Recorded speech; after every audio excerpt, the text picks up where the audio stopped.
I want every white person in this room who would be happy to be treated as this society in general treats our citizens, our black citizens. If you, as a white person, would be happy to receive the same treatment that our black citizens do in this society, please stand. You didn't understand the directions.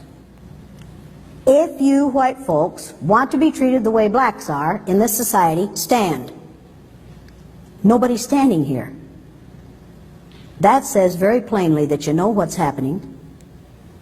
You know you don't want it for you. I want to know why you're so willing to accept it or to allow it to happen for others. Just in case you need to hear it again.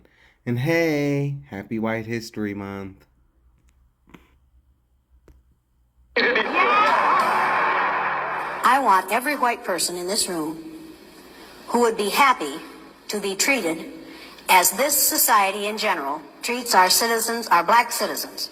If you, as a white person, would be happy to receive the same treatment that our black citizens do in this society, please stand. You didn't understand the directions. If you white folks want to be treated the way blacks are in this society, stand. Nobody's standing here. That says very plainly that you know what's happening. You know you don't want it for you. I want to know why you're so willing to accept it or to allow it to happen for others. Every single time a black leader rose to power in America, the same weapon was used to tear them down. For 150 years, the pattern never changed. And what just happened proves it's still happening today. 1870.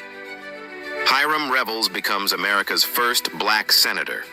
According to historians from W.E.B. Du Bois to David Blight, racist imagery depicting black legislators as apes, monkeys, and savage brutes exploded across American media almost immediately.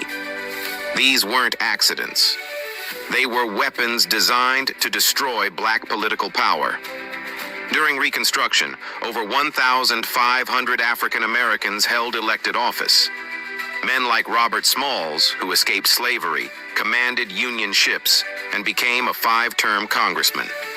Benjamin Turner, sold at age 5, who became a self-made businessman and U.S. representative. The Jim Crow Museum at Ferris State University documents how white supremacists responded. Political cartoons flooded newspapers showing black legislators as apes. Textbooks taught children that black people were childishly ignorant and unfit for office. As documented in Time magazine's analysis of Reconstruction, what historian Rayford Logan called the nadir of American race relations saw an explosion of white supremacist imagery across every medium designed to warp minds toward racist beliefs. The strategy worked brutally well. By 1877, federal troops withdrew from the South. White Democrats used this imagery alongside terrorism and mass violence to justify stripping voting rights from black citizens. In Louisiana alone, according to National Museum of African American History records, 130,000 black men were registered to vote in 1896.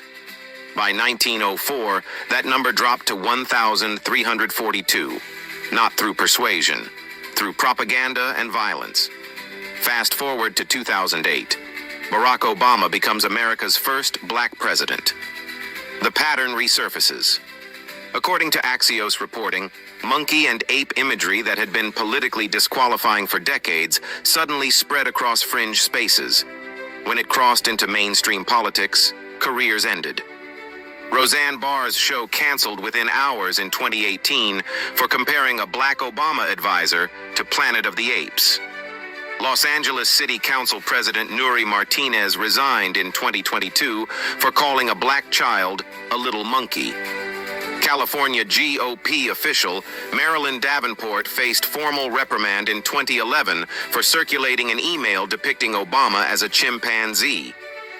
But here's what changed. As documented by PBS and historical archives, there's a centuries-old racist trope comparing black people to primates. It dates back to the 18th century pseudo-science used to justify enslaving Africans. Thomas Jefferson himself wrote in Notes on the State of Virginia that black people were biologically inferior. This dehumanization wasn't random hatred. It was systematic justification for oppression. For 150 years, every time black Americans gained political power, this same imagery was weaponized to delegitimize them. From Reconstruction legislators to Obama. The goal was always the same: convince white Americans that black people were subhuman, dangerous, and unfit to lead. February 2026. The current sitting president posts, then deletes a video depicting Barack and Michelle Obama as apes. According to NBC News, the post stayed up for 12 hours before bipartisan outrage forced its removal. Even Republican Senator Tim Scott called it the most racist thing I've seen out of this White House. But here's the critical part. Axios noted that imagery which once ended careers now barely produces consequences. The taboo that protected democracy for decades has collapsed. This isn't about one person or one party. This is about recognizing a weapon that's been used against every black leader who dared to rise. From senators in the 1870s to presidents in the 2000s. The tactics evolved. The technology changed. But the strategy remained identical. Dehumanize to delegitimize. History doesn't repeat, but it sure rhymes. And right now, it's screaming at us to pay attention. What do you think happens when we normalize what used to be career-ending racism? Drop your thoughts. If this opened your eyes to a pattern you never noticed, share it. Because the only way to break a cycle is to see it clearly first. We tried to tell you. We tried to tell you. And I know you're so worried about them translenders. I know you're so worried about it. I just want you to know that you voting for DL white men. You're voting for DL white men. The proof is at their Republican conventions when the gay grinder racist app, when that crashes, well, there you go. Excuse me, I have to bring the black queen. She's your queen to be.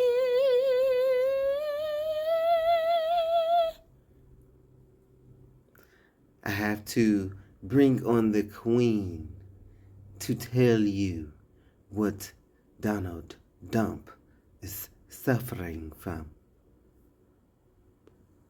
Good morning. I have a little historical fact for you. Did you know that whenever white men would get mad or envious or jealous of black people, specifically black men, they would come up with lies so that they can prove to the world that black people really are the problem?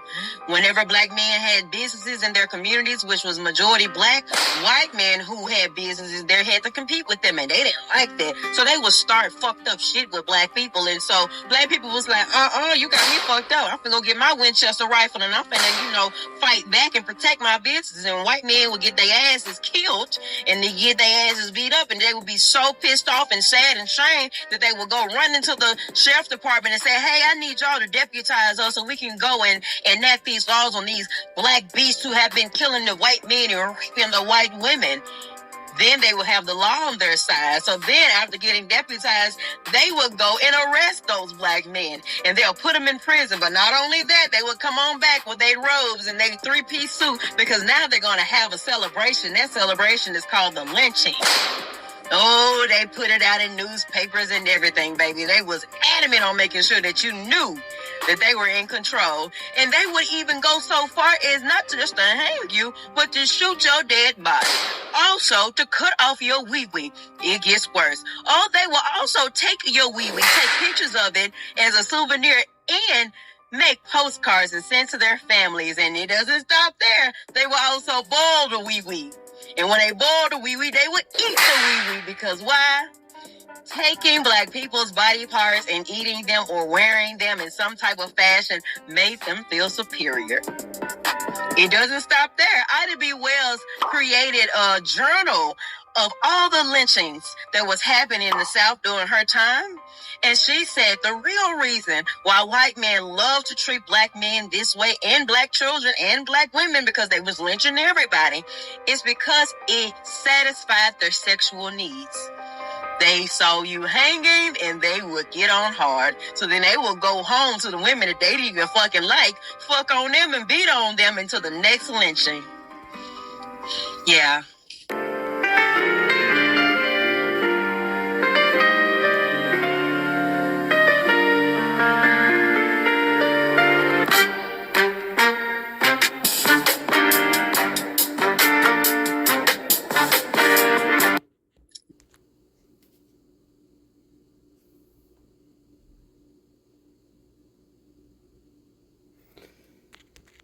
See, it's not just me. It's not just me. I didn't do this by myself. I didn't do this for myself. I did this for my people and the others who wanted a happy White History Month.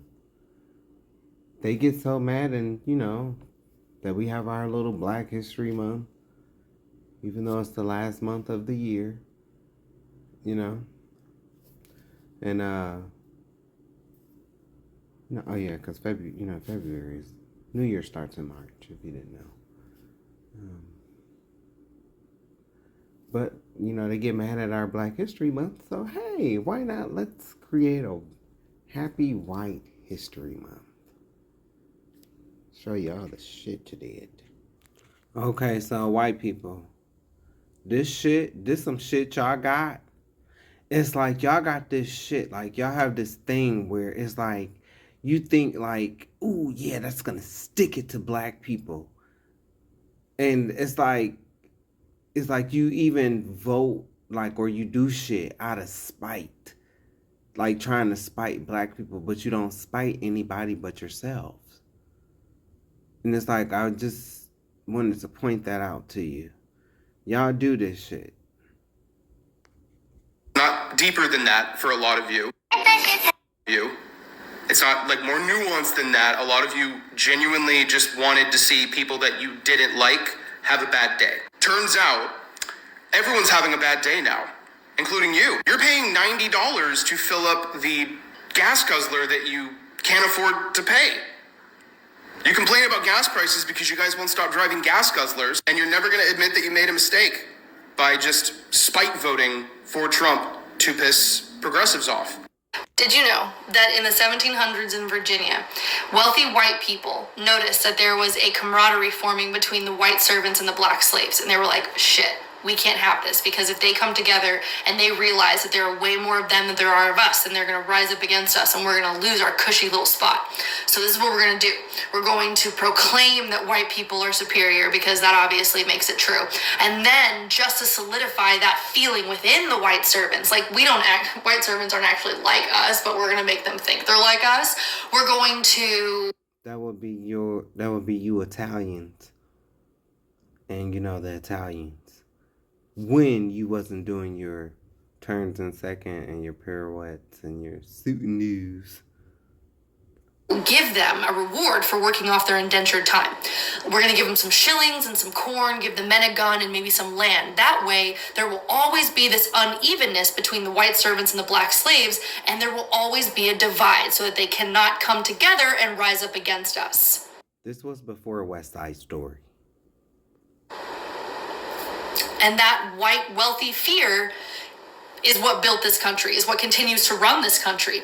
For instance, also, whenever white people would find themselves with the indigenous community, would either flee or they would be taken in by the indigenous community, they would never want to go back to live with white people. Like, if they were given the option, they were like, no, fuck that. I want to live with the indigenous people. I do not. They want to live in the hood. Yeah, we know.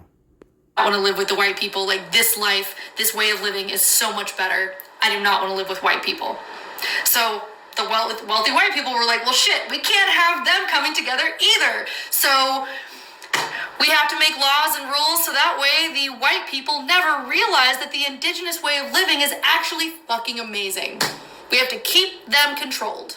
We have to keep them divided so that nobody can ever come together and rise up against the wealthy white people. Everything the wealthy white people have done to build this country has been out of fear. Everything has been out of the fear of losing their cushy, wealthy spot. And so they keep people divided so that they can keep themselves at the top. So, I hope that's helpful in some way to understand why you should not continue to keep yourself close to whiteness.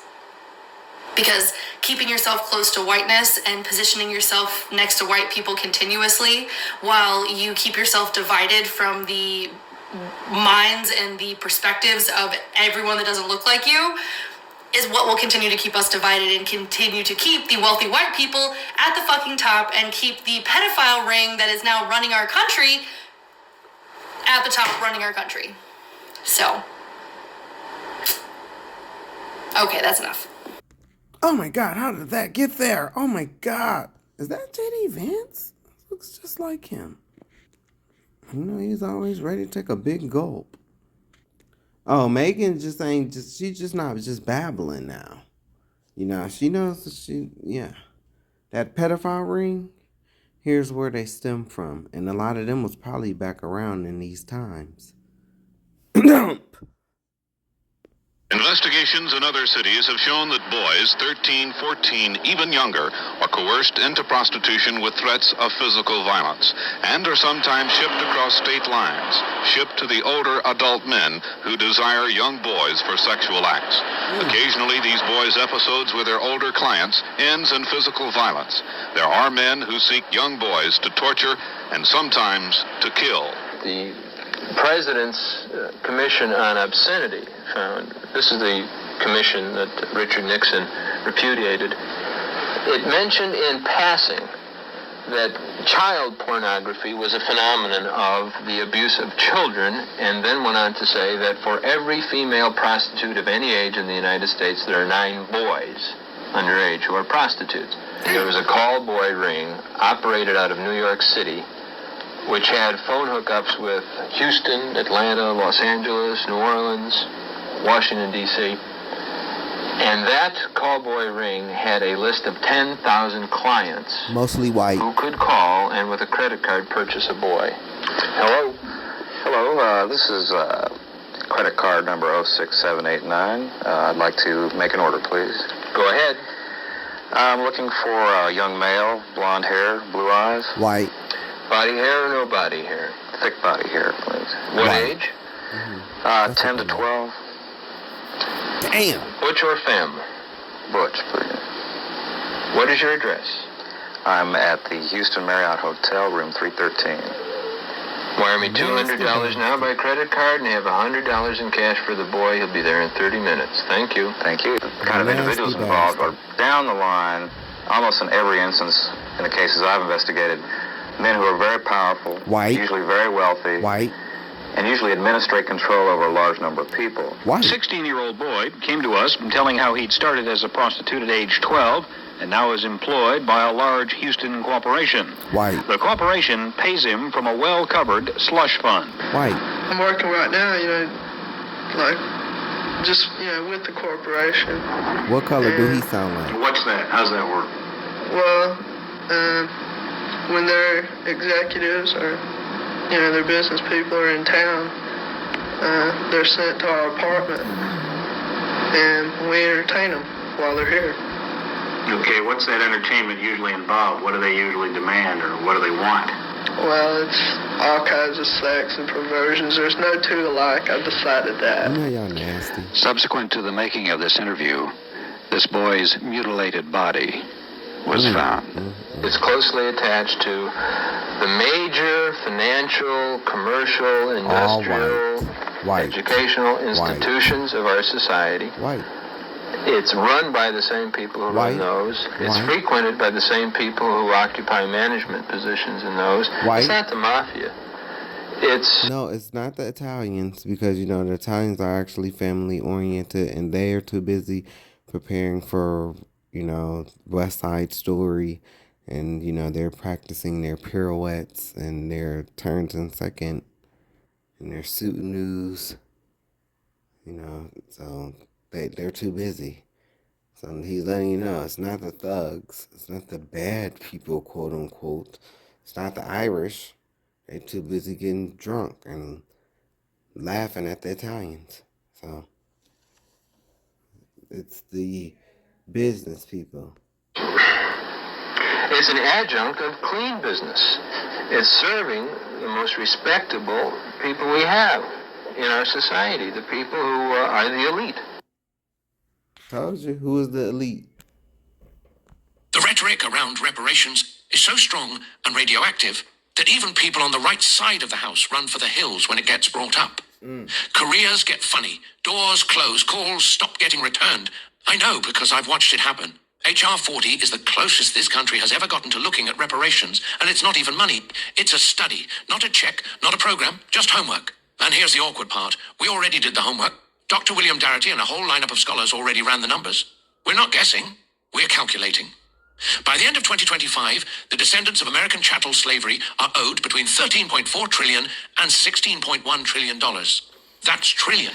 With a T, that comes out to roughly 330,000 to almost 400,000 per eligible household. So when folks say we don't know what it costs, what they mean is we don't like the bill.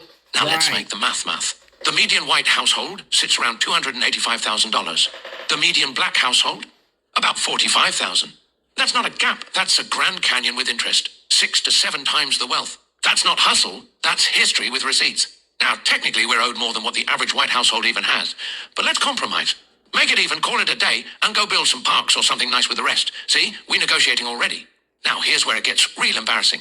We spent about $8 trillion on post-9/11 wars. No study, no debate. The Pentagon burns about $850 billion a year, over $2 billion a day. And right now, this administration is throwing around trillion-dollar priorities like it's happy hour. We find money when we want to. The prison system, over $420 billion a year, just managing the damage. We will fund the problem before we fix it. And hell, one country gets about $3.8 billion every year with direct deposit from us. No questions asked. That's over $10 million a day. But the people who built this country need a study group. That's not policy, that's procrastination. Morgan Chase, New York Life, Wells Fargo, all tied to slavery, real receipts. So if you bank with them, insure with them, swipe their cards, you might want to sit this one out if reparations bother you. You're already getting paid. You just don't like the audit. In 2026, 123 countries called slavery one of the gravest crimes against humanity. 3 said no, and we're still debating whether to even open the book. And let's be honest, reparations scares people. Some don't like equality, others don't like accountability. Either way, fear has never balanced a budget. We don't need another study. The math is done. America moves trillions when it wants to. The real question is, why not this? Make sure you check out Marcus Farrell. He the truth. His videos are on Facebook from what I be seeing. And so make sure you check him out. Make sure you check out Constance Carter. And there's I forget how the other person's name, the one who I showed you at the beginning about the black leaders. You know, these videos that I watch, like these videos that I come across, and I see these videos, and, you know, like I told you, it's going to take more than just one person. It's going to take a collective effort. It's going to take the Hebrews. It's going to take the FBAs. It's going to take the black Christians. It's going to take the black conscious community. It's going to take the black Muslims. It's going to take all of us. Like that queen on that movie, Soul Food, said, we just fingers, but if we come together, we have fists and we can strike a mighty blow, or something like that, she said. Yeah. It's gonna take all of us. It's gonna take all of us.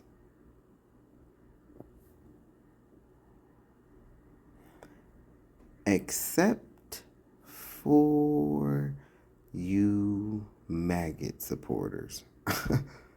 I don't give a damn. I do not want to be near you. I don't because some of you have voted for this person 3 times. No, spank you. No. You black and you voted for dump. No. Get your ass on.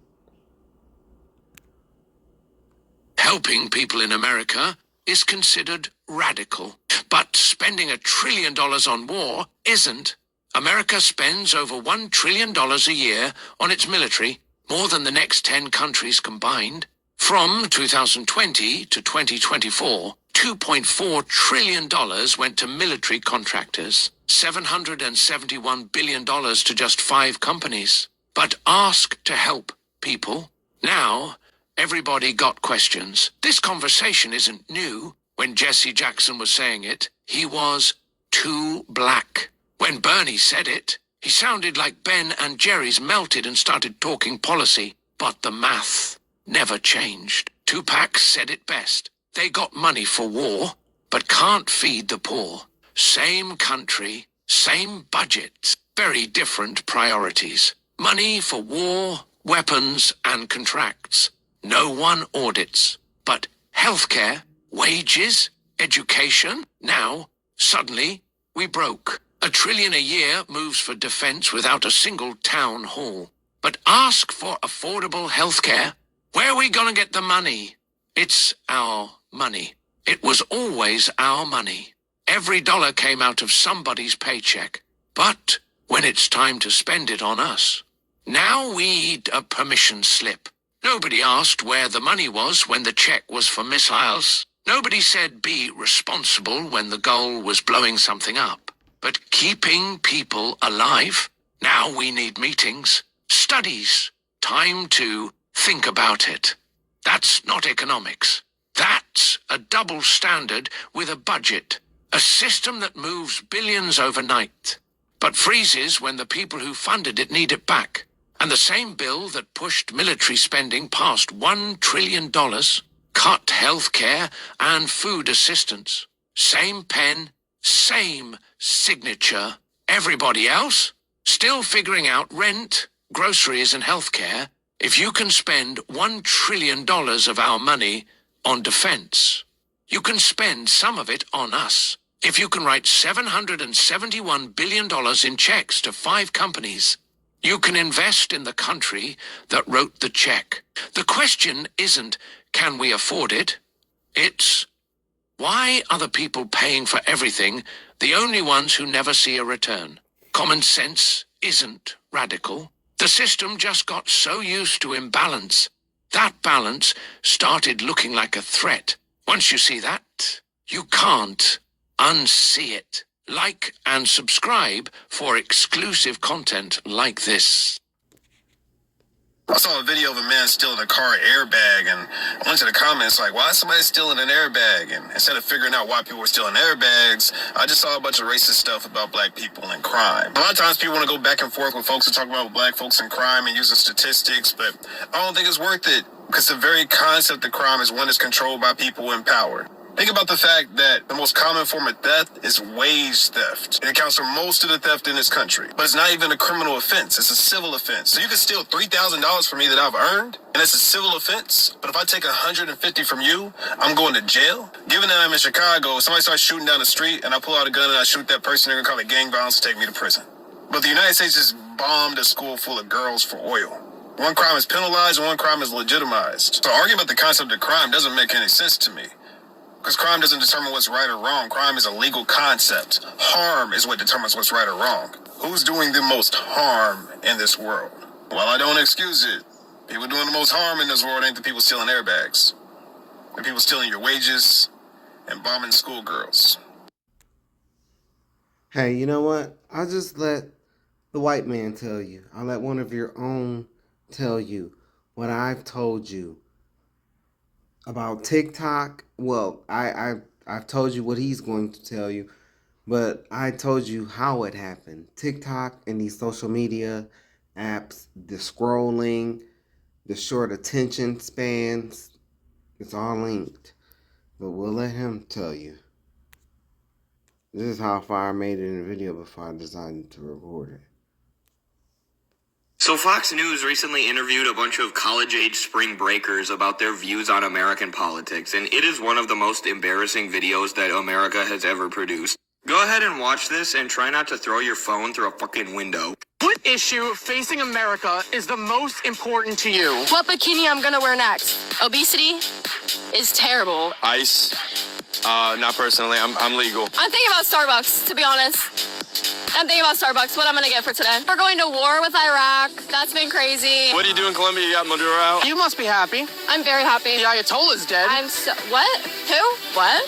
What is that? Who the is Ayatollah? I have never heard that word in my life. Lewis, what's Ayatollah? I haven't heard. I found out about Chuck Norris yesterday. You know, it's times like these where I'm like, let's just bring back re-education camps. And everyone will laugh at these kids, oh, they're so stupid. But you know what? This reflects a systemic problem in America, especially with our education system. Like, this is intentional. The ruling elite has purposefully dumbed down our populace because it makes them easier to control. That's because the ruling elites are a bunch of dumbasses that came from the caves. They was already stupid. And so, yes, the main goal was for black people. But see, what they did, like I said, they're dumb. What they didn't account for was the backfire, was the boomerang. The boomerang is going to circle back around to your own people. But then again, those at the top don't care about y'all at the bottom. They don't care.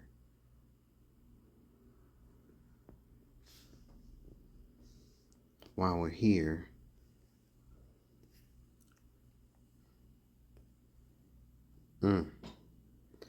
now I definitely noticed 21%. That 21% is true, but I don't believe it's 52 million. I thought I seen it was like 41 to 43%. 41 to 43 million adults. So, but I know that 21% was accurate. The rest of this, but I believe it. And I don't know when this was made, but that 141 million adults, that's low. If it's 54% in today's time, that's going to be about 185 to 188 million adults. So, and when I looked this up, it was about 36 to 37%. Let's look this stuff up. Okay, this is what it says. Around 28 to 29% of American adults have a high school diploma or GED as their highest education level. Including those who didn't finish high school, about 36 to 37% of adults have no education beyond high school. And I do stuff like this because this is still my country. So, I'm like, nah. America's ranking for literacy varies. Some studies place it 36, but in terms of adult literacy skills among 31 countries, it often ranks 14th. Roughly 99% of the population meets the basic literacy definition. Right. Because motherfuckers over here ain't just, they might be dumb in the way they vote. And, I might talk about, like, stuff like that. And, yeah, we got some exceptionally, weird or educationally challenged people on black, white, Asian, Hispanic, yes. Those They're here, but bitch, it ain't no 36. I don't think that we ain't got that bad yet, but it could get there. Well. Yes, white, U.S.-born adults represent the largest group with low literacy skills, making up about 35% of the population. Hispanic adults are close behind at 34%. Ooh. Reflects a systemic problem in America, especially with our education system. Like, this is intentional. The ruling elite has purposefully dumbed down our populace because it makes them easier to control. They feed us Starbucks and stupid-ass Netflix shows and defund public education, and this is the result. A population of people who think we're at war with Iraq and Colombia while we bomb civilians in Venezuela and Iran. I know that it doesn't have to be this way because my girlfriend teaches English remotely to young students in China. And the average Chinese elementary schooler is about 13 times smarter than every college student you saw in that last video. The other day she was teaching them Dune, and one of the 12-year-olds asked, "Hey teacher, why do they have a feudal economic and political system in Dune when the advance of technology and the means of production should have made it so that they could advance towards a capitalist market economy?" That's the kind of thing that 12-year-olds are thinking about in China, whereas American college students don't even know what those words mean. The ruling class has dumbed our population down to the point where we are literally a global embarrassment. You can fight back against that by putting down the booze and picking up a damn book. Do not allow our country to be this much of a disgrace. Fucking read. So. Well, hello there, America. It's good to see so many young, good-looking, healthy white folk out there. Let's get singing. Greatest hits of God-fearing song stylist Darlene McBride. A moving collection of songs that reflect her most cherished beliefs. White snow, white neighbors, white power, white everything. That's my kind of white Christmas time. White sheets over faces, burning crosses, different places. That's my kind of white Christmas time. Jesus was never a Jew. Get what you heard, it's not true. That babe in the manger was no Hebrew stranger. Jesus was never a Jew. Sorry, folks, his last name was Christ, not Christowitz. Nice try. I'll be working on Martin Luther King Day. On a plane to Phoenix, no Fed better get in my way. 'Cause I'll be working on Martin Luther King Day. Yeah, that's my dream. I'm thankful for all the little things we've done. I'm thankful we got those gays on the run. I'm thankful we won this land with a gun. 'Cause if they were Americans, we wouldn't call them Indians. Arrows against bullets, what were they thinking? Hearts, hearts, bleeding hearts. Bleeding heart liberals, tear them apart. Slice them and dice them, gut them and ice them. Rip open their chests and do your best to stop their bleeding hearts. Heck, Democrats don't own any guns. They'll hardly put up a fight. Remember, folks, love comes in many colors, but it looks best in white. Good night.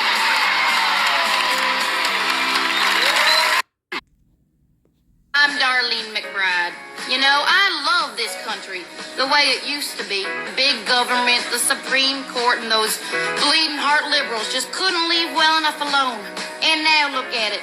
A big, ugly melting pot just boiling over on what used to be a nice, white stove. That's why I decided to launch my Take Back America tour across this great country. I'll be coming to a city near you, singing inspirational songs filled with traditional values. Nothing would be finer than to drop a bomb on China in the morning. Nothing would be sweeter than to shoot a welfare cheater in the morning. You know, there's been a lot of talk about the effect of illegal immigration on the overburdened healthcare system. Well, here's my solution. Hey, senorita, put down that fajita. Don't tell me you're eating for two. Before you break water, I've got an order that I'm about to give to you.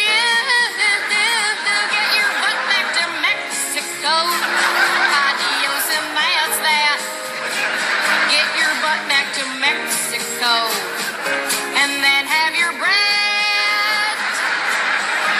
Mi casa no es su casa, you hear? Be sure to catch Darlene in these cities on her upcoming tour. Laramie, Dallas, Little Rock, Amarillo, Topeka, Rapid City, Des Moines, Duluth, and Paducah. Let's take it back, y'all. I look forward to taking back America with you. Remember, folks, it is not too late to give this great country of ours a fresh coat of white paint. Hey, Trump voters, I'm going to let you in on a little secret. First, watch this. I remember this summer. The first time they said something about kind of discarding the Epstein stuff. Do you remember we said something about it on the pod? We immediately were like, oh, I guess we're the idiots. I guess we're the assholes, whatever like that. And then the White House responded. Yeah.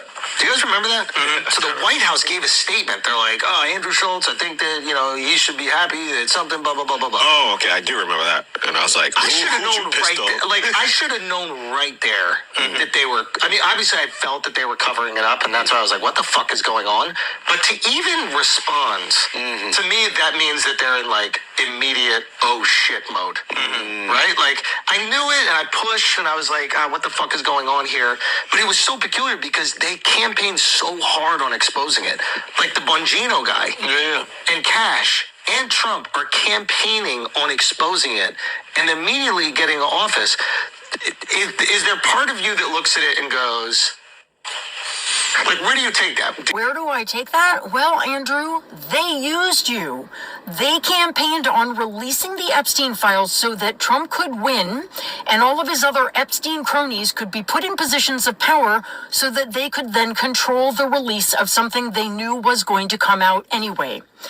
They used you. They used every single one of their voters who cared about this, got themselves elected, and now they can control the narrative. They can redact what they want, not redact what they want, hide what they want, destroy what they want, and y'all, voting for him, made that possible. You were used. It must feel like shit to know it. But that's what happened. And you can either keep going, this really doesn't make sense, or you can accept it and help us beat them. Thanks.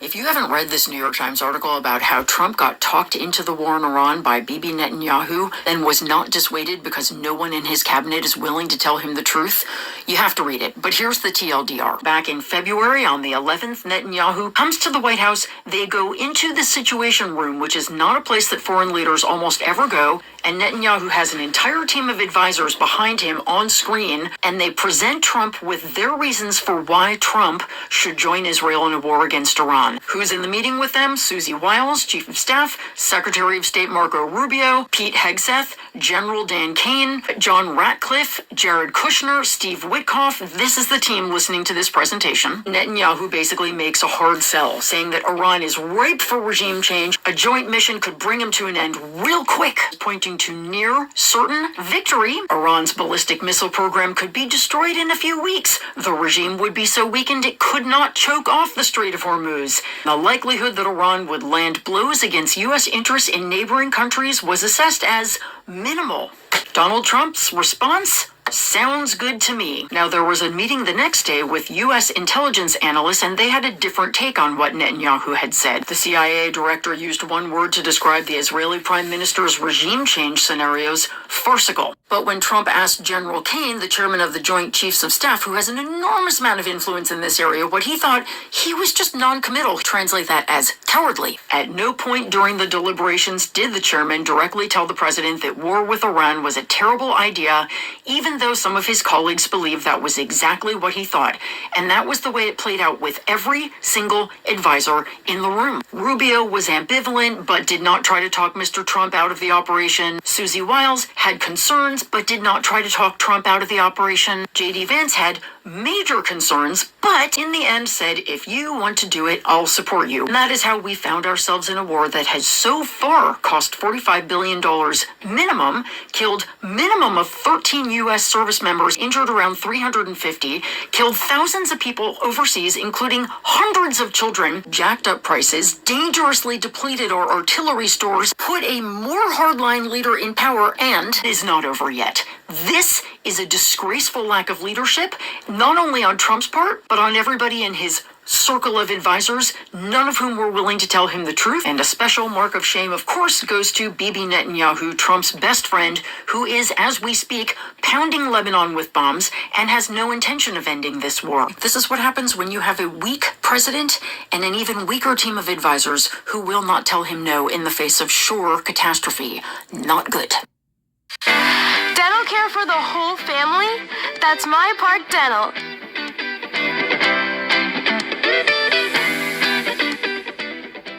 If you haven't read this New York Times article about how Trump got talked into the war in Iran by Bibi Netanyahu and was not dissuaded because no one in his cabinet is willing to tell him the truth, you have to read it. But here's the TLDR. Back in February, on the 11th, Netanyahu comes to the White House. They go into the Situation Room, which is not a place that foreign leaders almost ever go, and Netanyahu has an entire team of advisors behind him on screen, and they present Trump with their reasons for why Trump should join Israel in a war against Iran. Who's in the meeting with them? Susie Wiles, Chief of Staff, Secretary of State Marco Rubio, Pete Hegseth, General Dan Kane, John Ratcliffe, Jared Kushner, Steve Witkoff. This is the team listening to this presentation. Netanyahu basically makes a hard sell, saying that Iran is ripe for regime change. A joint mission could bring him to an end real quick, pointing to near certain victory. Iran's ballistic missile program could be destroyed in a few weeks. The regime would be so weakened it could not choke off the Strait of Hormuz.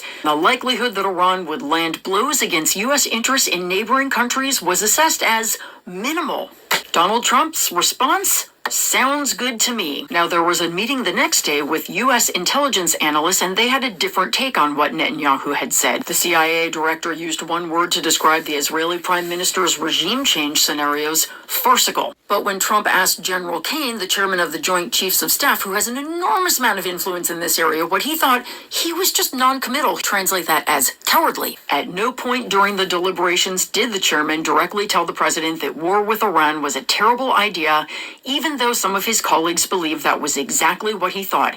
And that was the way it played out with every single advisor in the room. Rubio was ambivalent, but did not try to talk Mr. Trump out of the operation. Susie Wiles had concerns, but did not try to talk Trump out of the operation. J.D. Vance had major concerns, but in the end said, if you want to do it, I'll support you. And that is how we found ourselves in a war that has so far cost $45 billion minimum, killed minimum of 13 U.S. service members, injured around 350, killed thousands of people overseas, including hundreds of children, jacked up prices, dangerously depleted our artillery stores, put a more hardline leader in power, and is not over yet. This is a disgraceful lack of leadership, not only on Trump's part, but on everybody in his circle of advisors, none of whom were willing to tell him the truth. And a special mark of shame, of course, goes to Bibi Netanyahu, Trump's best friend, who is, as we speak, pounding Lebanon with bombs and has no intention of ending this war. This is what happens when you have a weak president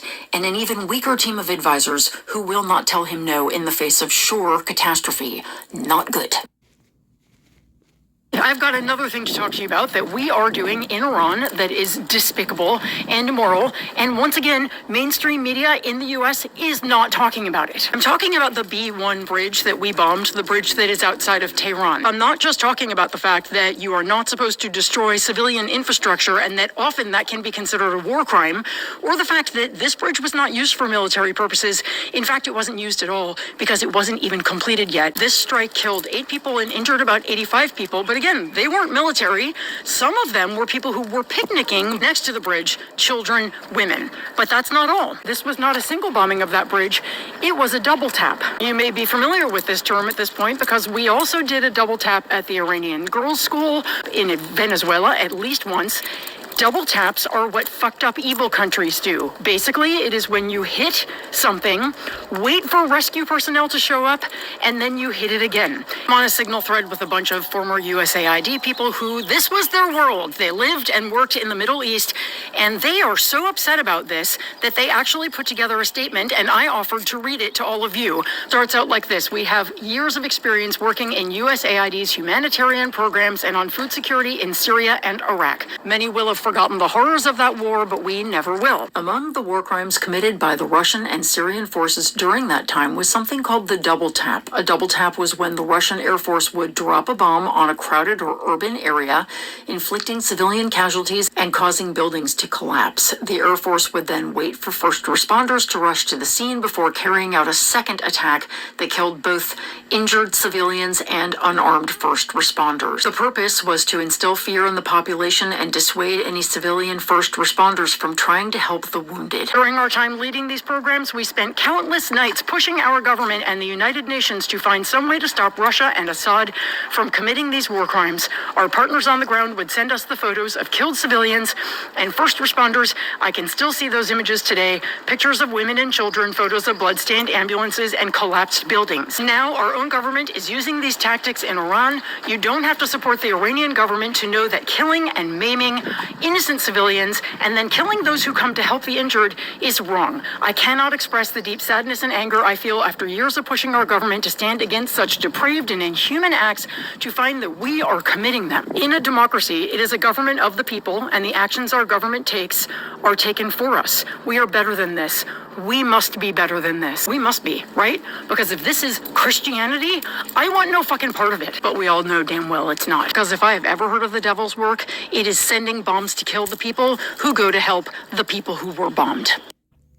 AKA Christianity. Christianity comes from the Roman Catholic Church. Well, this version of Christianity. And that is Satan's church. Spanish Crusades, transatlantic slave trade, yeah. It looks like another influencer in the manosphere is backing away from Trump because Tim Dillon is now realizing that Donald Trump lied to get reelected. Watch. This is the greatest con in history. To run as an America first, and you're going to take care of America, and then turn around and go, you know, all of these things, daycare, Medicare, Medicaid, we have nothing to do with that. We're fighting wars. That's what we're here to do. We're here to have a defense budget of $1.5 trillion, and we're here to fight wars. It is the greatest scam in history. You got to hand it to him. And I mean, truly, and not in, you know, again, not in a moral way, but like, you got to hand it to him. This is the greatest about face in political history that I have really ever seen. Right, but you don't get to act like you were duped by some mystery candidate that nobody knew about, because in 2024, you were going after Kamala Harris pushing MAGA narratives. Kamala Harris cannot say a sentence. She's almost worse than him. She talks in like gypsy curses. When they ask her something, she'll be like, my grandma said that a hive of bees is still bees if you bury it. And you're like, what the fuck is this bitch saying? What makes this all his fat ass heard was bacon, bacon, bacon. With his fat cracker, hoggish, greedly, Elmer Fudd, Porky Pig looking ass. Even worse is that J.D. Vance, who was Donald Trump's running mate in 2024, sat down with Tim Dillon and said this to his face. But unfortunately, I think Harris, she's got this weird thing where I actually think she kind of likes war. Maybe she feels like... Just like you got a weird thing of where, you know, like you like to eat people because you come from the caves.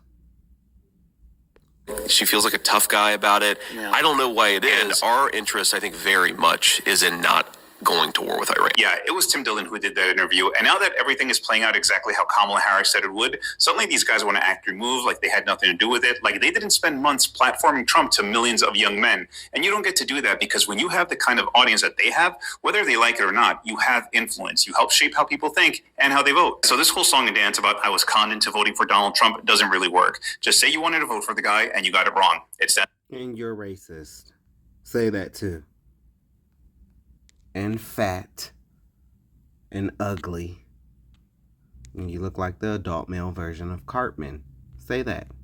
Not Jose. I'm talking about the fat ass that he was doing a video on. Fat tubby bastard. Remember the other people I was thinking? Marcus Farrell, Constant Carter. And I was trying to think of the other name. Is it Akimifuna history? Well, right here. With this kind folks here. Okay? Thank you to y'all. Thank y'all. 60%. That is the estimated percentage of Black Americans who share a direct ancestral link to one single civilization from the rainforests of southeastern Nigeria.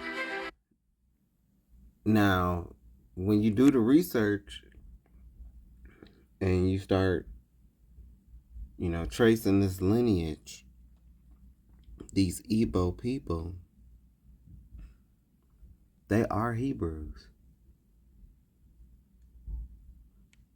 Yet, if you look at the 18th century manifestos of British slave ships, you won't find the name of a kingdom, only a three-letter label that masked the most rebellious and sophisticated culture to ever cross the Atlantic.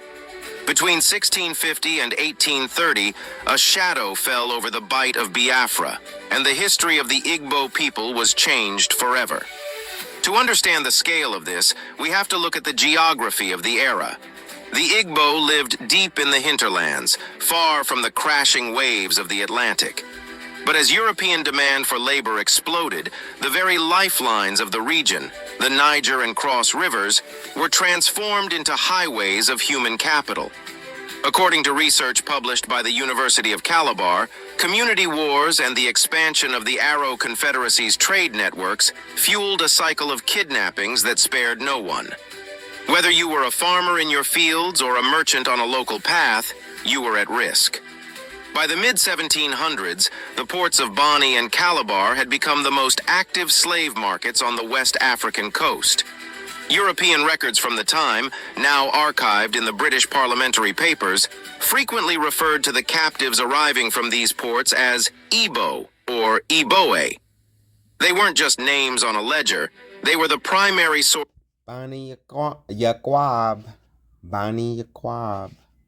of labor for the tobacco plantations of Virginia and Maryland and the sugar estates of Jamaica.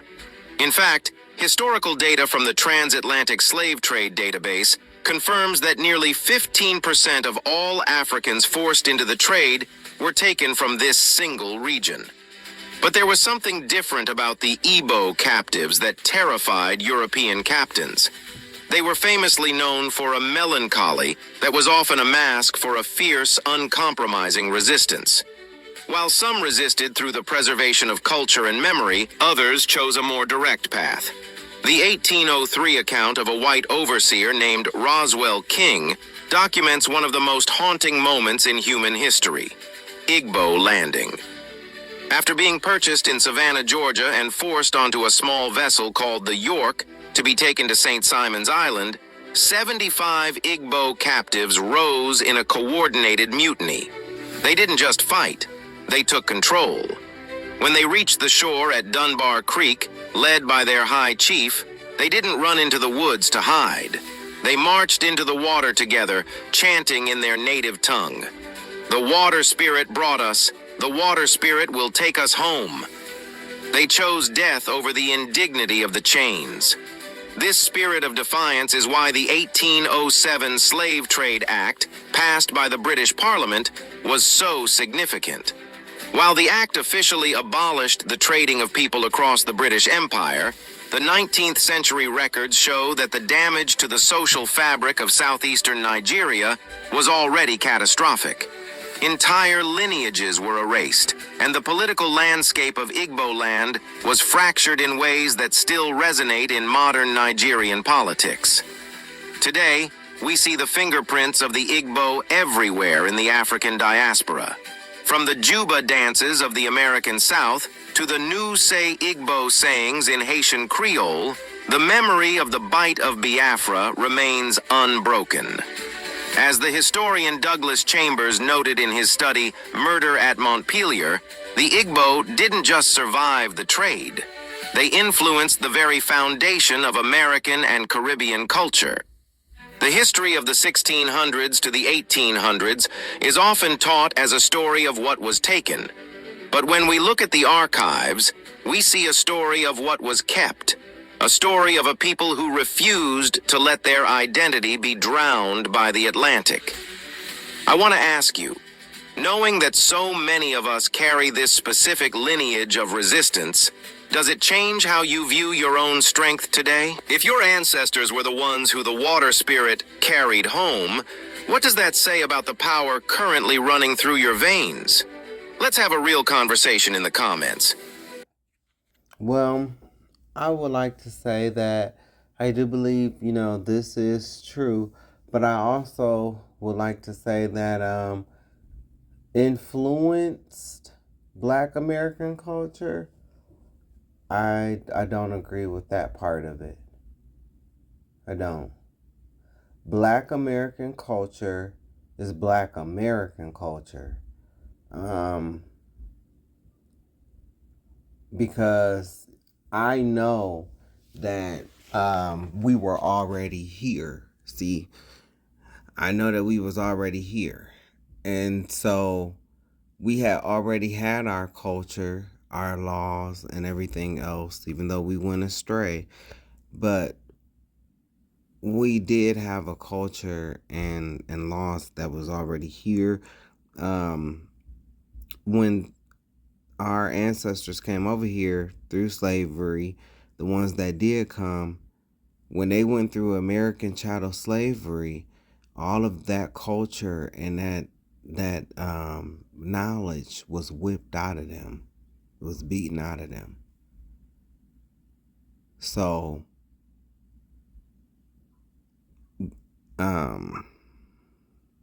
they developed,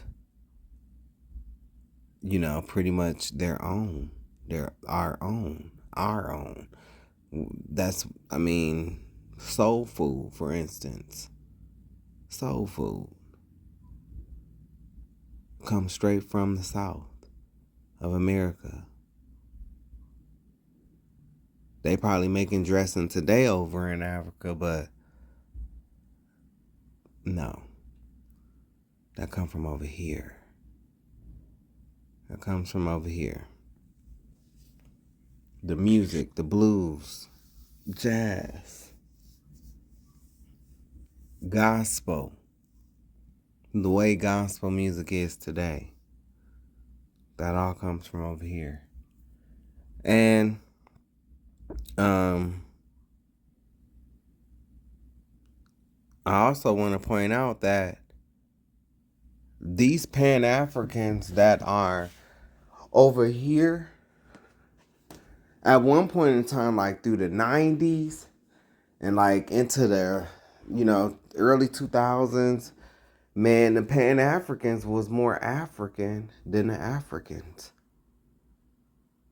The conscious community, these people was more African than the original than the Africans that was over there. So, and a lot of them got the shock of their life when they found out, yeah, man, we so pro Africa, we Africa this, Africa that, Africa this. And these people over here, living over here, it's a lot of corruption, and it's not, basically they not doing, what they doing over there is different from what the Pan-Africans and the conscious community was doing over here. It was shocking. And they try to run with this narrative like, oh, some Africans try to run with this narrative like, you guys disrespect us, you don't care about us. Well, actually, it's the other way around. It's the other way around. Because you have to look at the pro-Black Pan-African movement and the men that came from that.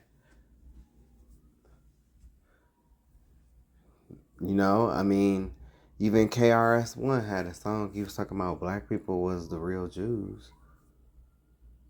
So it is what it is. So you thought we was done? Part two. Part two. Okay, we completed the first page. First page had 228 different instances. So now we're going to go through this, and this is going to be a lot quicker because, you know, these is just, it's a lot like what you see right here. And so we're starting in 2014, and I could have went back further than that. I gotta let you know, I could have went back further on you. I could have went back further on years, but I chose to start at 2014 because, you know, I'm trying to be fair.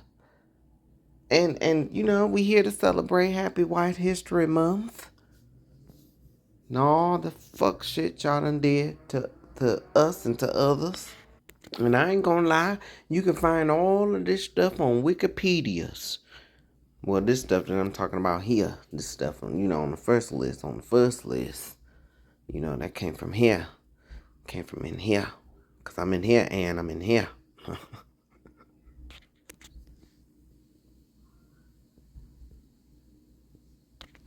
I'm in here and I'm in here. Alrighty then, let us start. And let me tell you motherfucking ass something. I don't want to hear, I mean, do my family, do my family. Where your list at? Do your own list. No, I'm sorry. But I said it before and I'm saying it now. You know, this is what I could find. And it's a lot. Like, for instance, when I was doing the riots, y'all, I came across a lot of riots, and I talked about every last one of them that I came across, right? But all the riots that I came across, I'm sure it's more out there. It's a lot of stuff that happened to our people that was undocumented. That wasn't documented. Or maybe it was documented, but it got burned up. Now it ceased to exist. So, you know, but that's, like I said, I'm just one person. And I think that, you know, everything that I came across, I used. If I did not come across your family member, then I apologize. But that's not stopping you from talking about it. Right? Right. Praise God. Praise God for you. Number 229. Jordan Baker, January 16.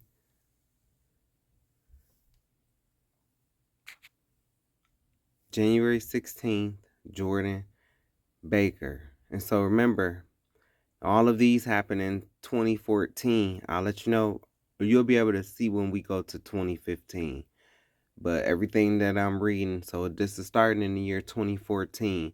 And it's starting from January, then it's going all the way down, you know, to the next year. So this is in 2014. So this happened on January 16th. Jordan Baker, and Jordan was 26 years old. Houston, Texas. An off-duty officer shot Baker after mistaking him for a robbery suspect. Baker was not the robbery suspect and was unarmed at the time. Number 230, February 9th. Ernest Satterwhite, 68. North Augusta, South Carolina. After a slow-speed chase that ended in Satterwhite's driveway, Officer Justin Craven lunged into Satterwhite's vehicle before pulling back and shooting him. Craven pled guilty to misconduct in office and was sentenced to 3 years of probation and 80 hours of community service. Excuse me. North Augusta, South Carolina. After a slow-speed chase that ended in Satterwhite's driveway, Officer Justin Craven lunged into Satterwhite's vehicle before pulling back and shooting him. Craven pled guilty to misconduct in office and was sentenced to 3 years of probation and 80 hours of community service. Ooh, that was a tough sentence there. Right, bullshit. 2:31, February 16th, Yvette Smith, 47, Bastrop, Texas. Smith called 911 and was acting as a peacemaker during a dispute between two men. Deputy Daniel Willis arrived and ordered Smith to step outside. Within 3 seconds of Smith opening the door, Willis shot her twice.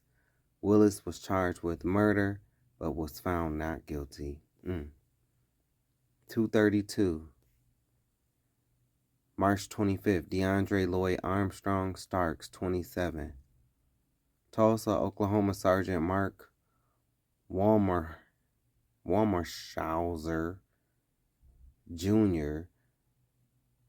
shot and killed Armstrong Starks in the back at a residence after he kept moving his hands in a furtive motion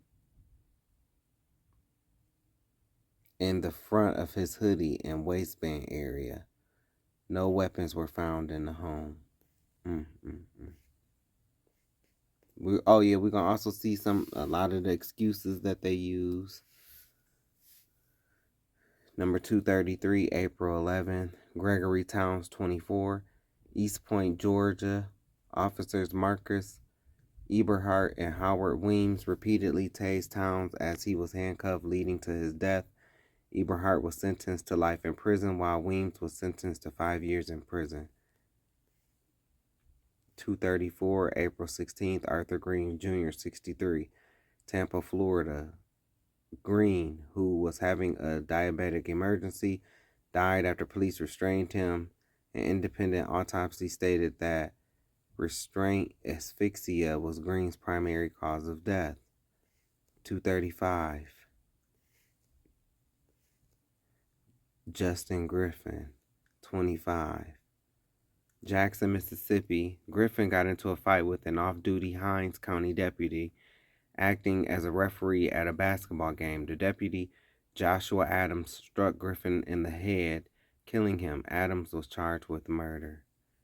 236, May 8th, Howard Bowe, 34, Hallandale Beach, Florida. A SWAT officer shot Bowe while police served a warrant at his home. Bowe died 11 days later. Bowe's pit bull was also shot and killed. 237, May 14th, George King Jr., 19, Baltimore, Maryland. King died after an officer tased him during an altercation at MedStar Good Samaritan Hospital.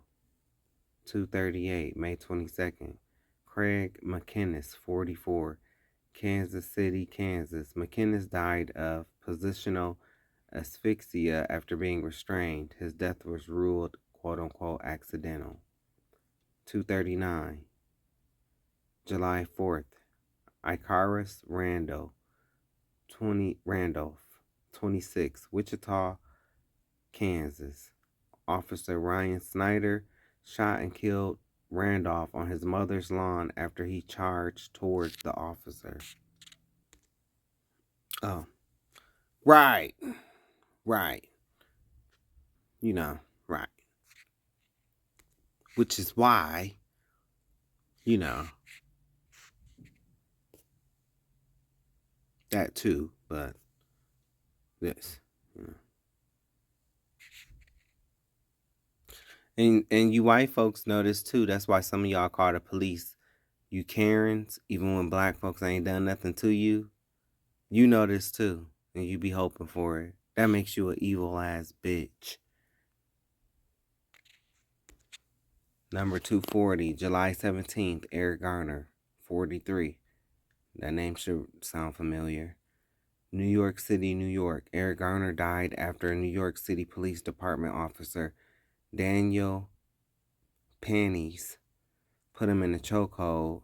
Daniel Pantywaist put him in a chokehold while arresting him. Garner repeated the words, "I can't breathe," 11 times while lying face down on the sidewalk. The medical examiner ruled Garner's death a homicide. No indictment followed.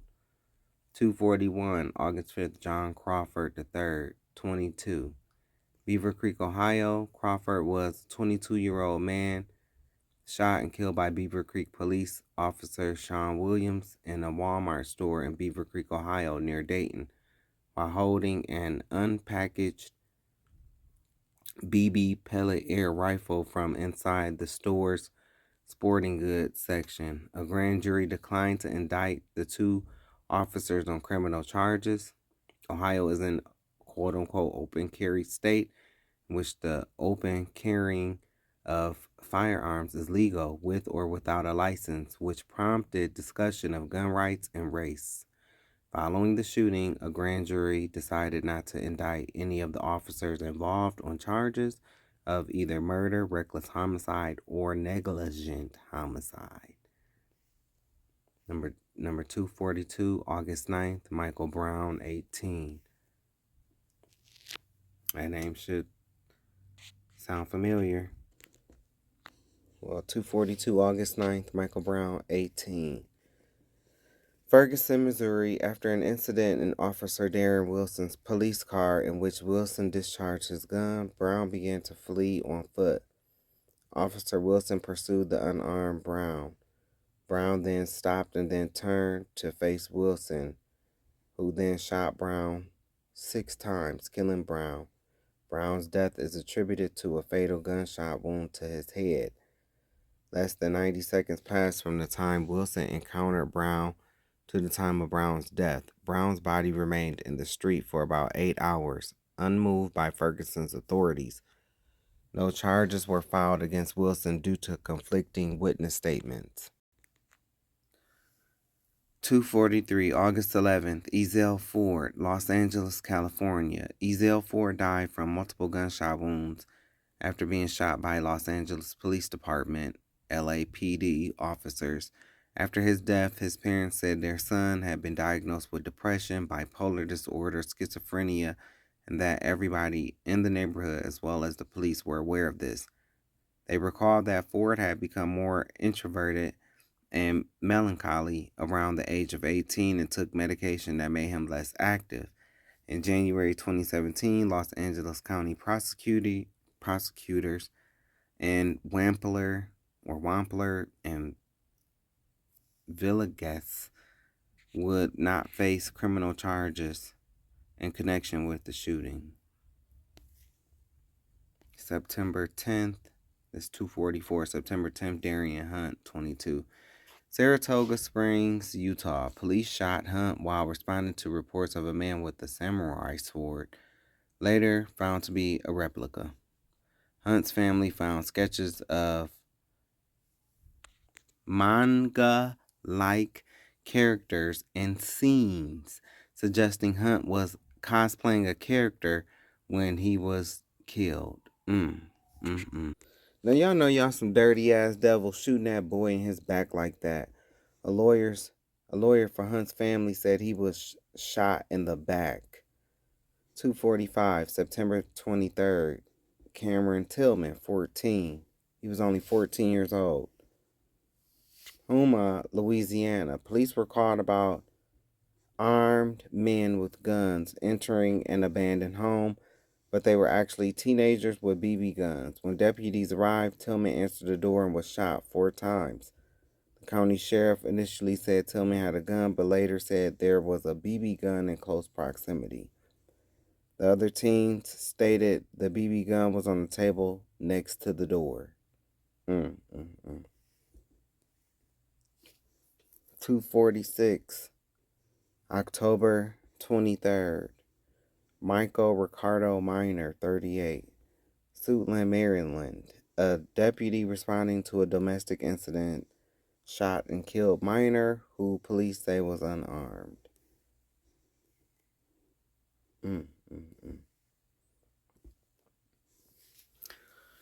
Number 247, November 13th, Tanisha Anderson, 37, Cleveland, Ohio. At around 8:15 p.m., Anderson's family called police because Anderson was going through a mental health crisis. When Cleveland police officers handcuffed Anderson and attempted to place Anderson inside the back of a patrol car, Anderson allegedly resisted. A scuffle ensued and somehow Anderson ended up on the ground. Cuyahoga County Sheriff investigators estimated that Anderson was on the ground for about 21 minutes.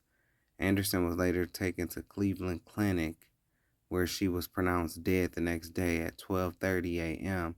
No officer was charged in connection to Anderson's death. Yeah, I bet you they wouldn't, because them motherfuckers in Cuyahoga County, they crooked asses. And Cuyahoga should be Cuyahoga Crooked County Sheriff investigators.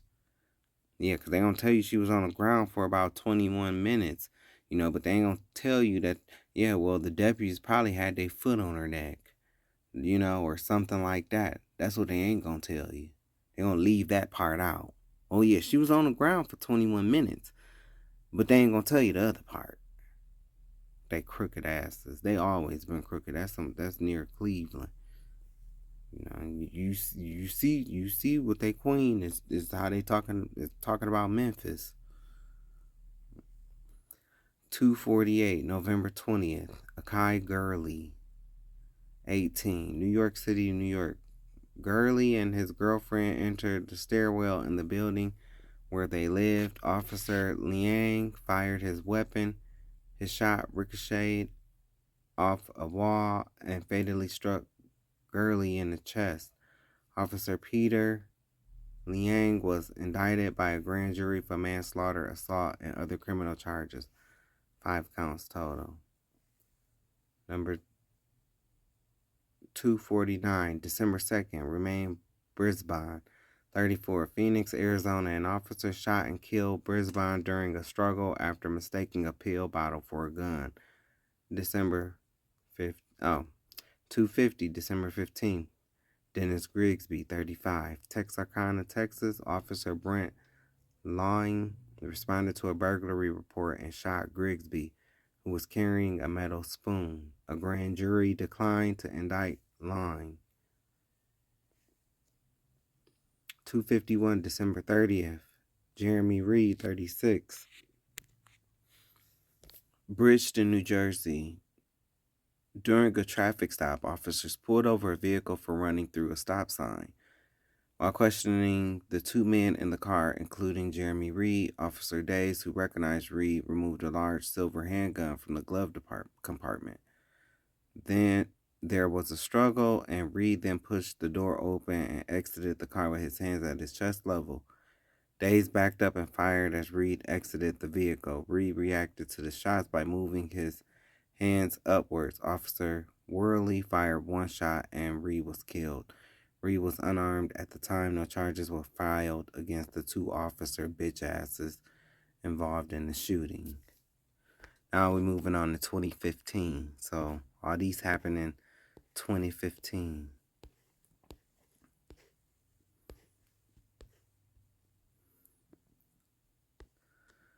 So 2015, 252, February 8th, Natasha McKenna, 37, Alexandria, Virginia. McKenna died from being tasered while shackled. This caused her to go into cardiac arrest. 253, February 24th. Calvin Reed, 39, Coconut Creek, Florida. Police were called to a retirement complex and encountered Reed. The police chief stated that Reed was agitated and incoherent, leading officers to use stun guns, although one witness said that Reed had earlier calmly asked him for a ride to the hospital. Other witnesses said officers hit Reed while he was handcuffed on the ground, and another said that Reed yelled, "I can't breathe," before he fell unconscious and died. His death was ruled a homicide. The police chief was forced to resign as a result of Reed's death. 254, March 1st. Charlie Lindu Cunang, 43, Los Angeles, California. Charlie Liundu Cunang was ordered by police to come out of his tent in Skid Row after fighting with someone inside the tent. After he refused the police order, they dragged him out of the tent. A physical altercation ensued with several police officers, during which 3 officers shot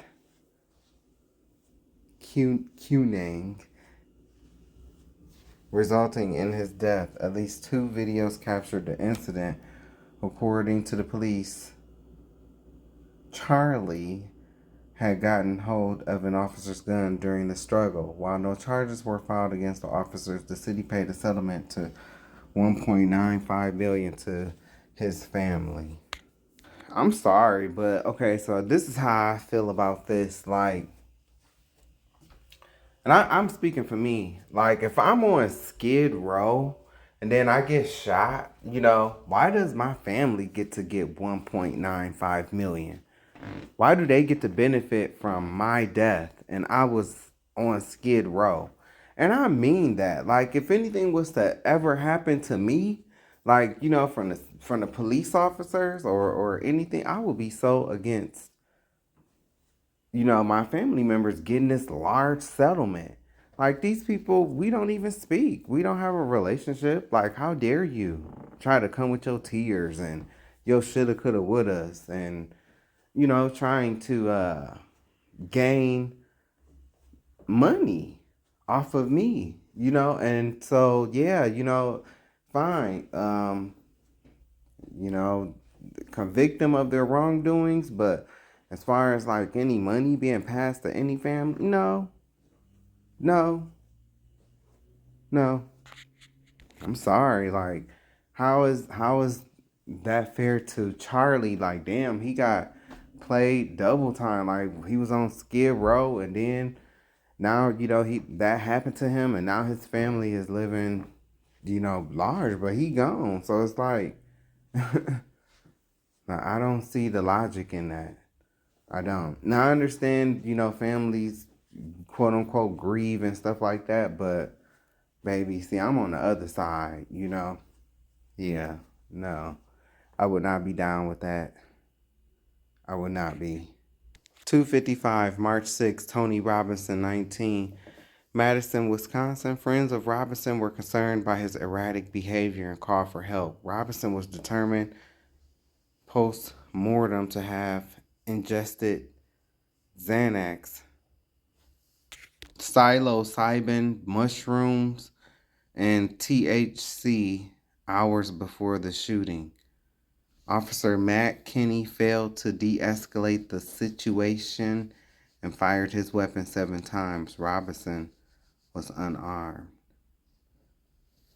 Number 256, March 9th, Anthony Hill, 27. I don't understand what's up with these people doing these mushrooms. Like, what the hell is wrong with you?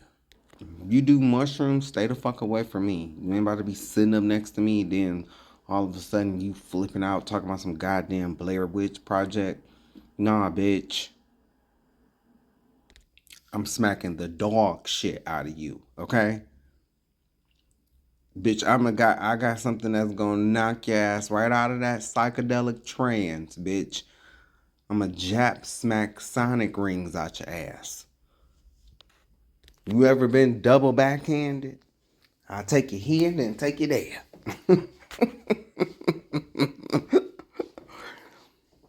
Anyway.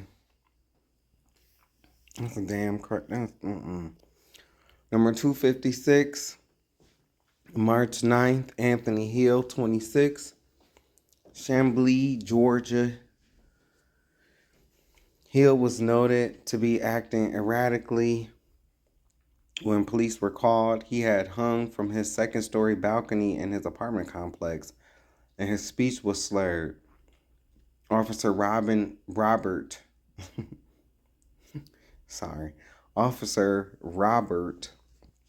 Olson, maybe I'm picking up something in the spirit. I don't know. You know how these people get me liking to wear boobies and stuff. What's going on, Mr. Olson? Officer Robert Olson found him in the parking lot of the complex after Hill approached Olson, who had exited the vehicle and refused to obey orders. Olson shot Hill twice. Olson was sentenced on November 1st, 2019 to 12 years in prison, followed by 8 years of probation by DeKalb County Superior Court Judge Letitia Dear Jackson. Olson is also banned for life from working in law enforcement, as he should. Prohibited from possessing firearms or profiting from the case. Olson. Ain't this one of them ewish bastards? 257. March 15th, Brandon Jones, 18. Cleveland, Ohio. While investigating a burglary at a store, Officer Alan Buford and his partner grabbed Jones after he emerged with items stolen from the store. Buford then fired a single shot into Jones' chest, killing him. Buford was charged with negligent homicide but was acquitted. You bastard. Number 258, March 24th, Nicholas Thomas, 23, Smyrna, Georgia. An officer shot Thomas at a Goodyear store as he sat in the driver's seat of a customer's car. Police stated Thomas drove towards officers when he was shot, although an autopsy found he was shot from behind. 259, April 2nd, Eric Harris, 44, Tulsa, Oklahoma. Eric Courtney Harris was fatally shot during an undercover sting in Tulsa, Oklahoma. As Harris ran from authorities unarmed, while Harris was being subdued, Tulsa County Reserve Deputy Robert Charles Bob Bates, 73, allegedly confused his personal weapon for a taser. Oh, of course. Bates shot Harris in the back when he was on the ground. According to the Tulsa County Sheriff's Office, he immediately said afterward, "Oh, I shot him. I'm sorry." Bates was found guilty of manslaughter and sentenced to 4 years in prison. Number 260. April 2nd, Donald Dante Ivy, 39, Albany, New York. Police tased Ivy multiple times during a scuffle. He died, and his death was ruled a homicide. 261, April 4th, Walter Scott, 50, North Charleston, South Carolina. Walter Scott was pulled over for a non-functioning brake light by police officer Michael Slager. After Slager returned to his vehicle, Scott exited his own vehicle and fled on foot. After a brief altercation, Scott ran again, and Slager fired 8 shots at him from behind, hitting Scott 5 times. Slager was convicted for second-degree murder in 2017 and sentenced to 20 years in federal prison. 262, April 12th, Freddie Gray, 25. That name sounds familiar. Baltimore, Maryland. Freddie Gray was arrested by the Baltimore Police Department and was subsequently charged for possessing a knife. While being transported in a police van, Gray fell into a coma and was taken to the R. Adams Cowley Shock Trauma Center. Gray died on April 19, 2015. His death was ascribed to injuries to his spinal cord. 4 officers were involved.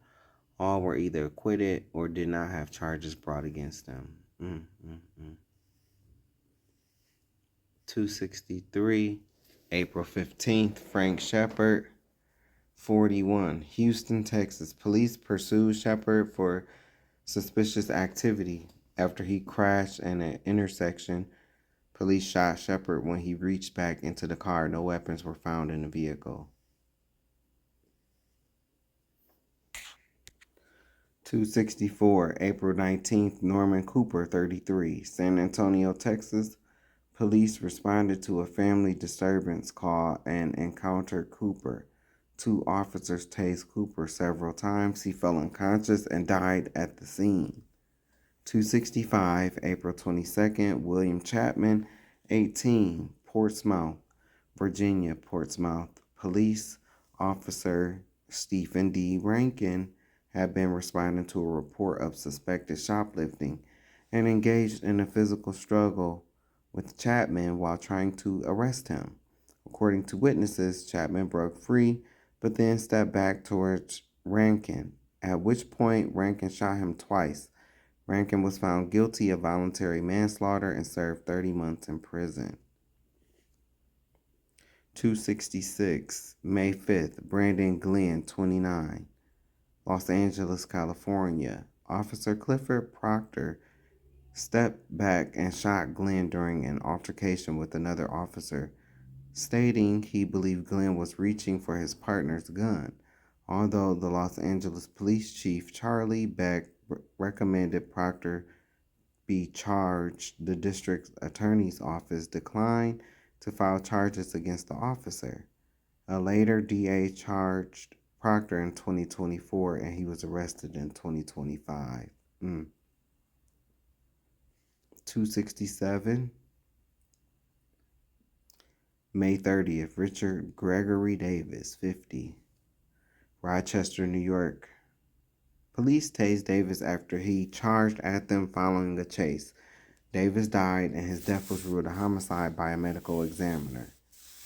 Number 268, June 15th, Chris Jackson, 22, South Lake Tahoe, California. An officer shot Jackson as he attempted to exit a hotel room through a back window. 269.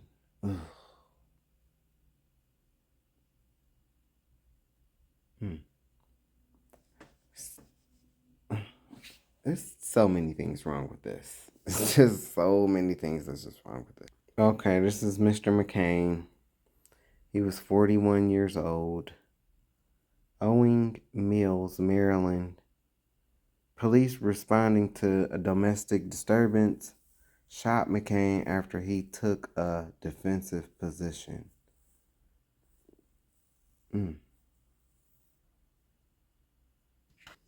Number 270, July 2nd, Victor LaRosa III, 23, Jacksonville, Florida. An officer shot LaRosa during a drug sting after he reached towards his waistband. No gun was recovered from the scene. Number 271, July 8th, Jonathan Sanders. Number 39, Stonewall, Mississippi. At the time of the incident, witnesses reported that the officer had used a racial slur during his encounter with Sanders, and that Sanders' breathing had been obstructed by Officer Kevin Harrington for as much as 30 minutes. Sanders died at the scene. Okay, number 272. July 17th, Darius Stewart, 19, Memphis, Tennessee. During a traffic stop, Officer Connor Piece of Shitling, shot Stewart 3 times following a struggle, twice in the chest and once in the back. Although District Attorney Amy Horrick recommended manslaughter charges against Piece of Shitling, a grand jury declined to indict him.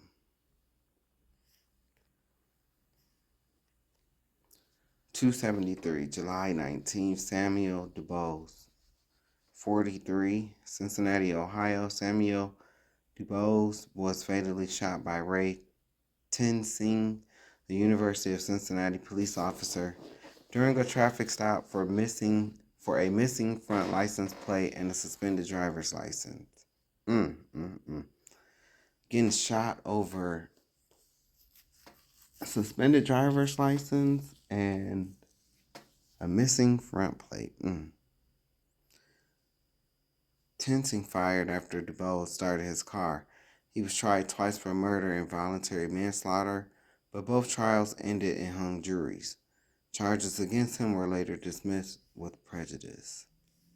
274, August 28th, Felix Kumai, 61, Mount Vernon, New York. During a gun-buy operation, an undercover officer was robbed by a man named Alvin Smothers, who pointed a BB gun at the officer. The officer fired at Smothers, instead hitting Kumai, who was walking to pick his car up from a repair store. Smothers was charged with Kumi's death but was acquitted. Damn. Smothers, you bastard. You should be smothered. Number 275, September 5th. India Kager, 27. Virginia Beach, Virginia police followed Kager and her child's father, Antonio Perry, who police were investigating for a murder. When their car stopped at a 7-Eleven, police used flash grenades and broke the windows. Perry fired at police, and police fired back, killing both Kager and Perry. Kager and Perry's 4-month-old son was sitting in the back of the car.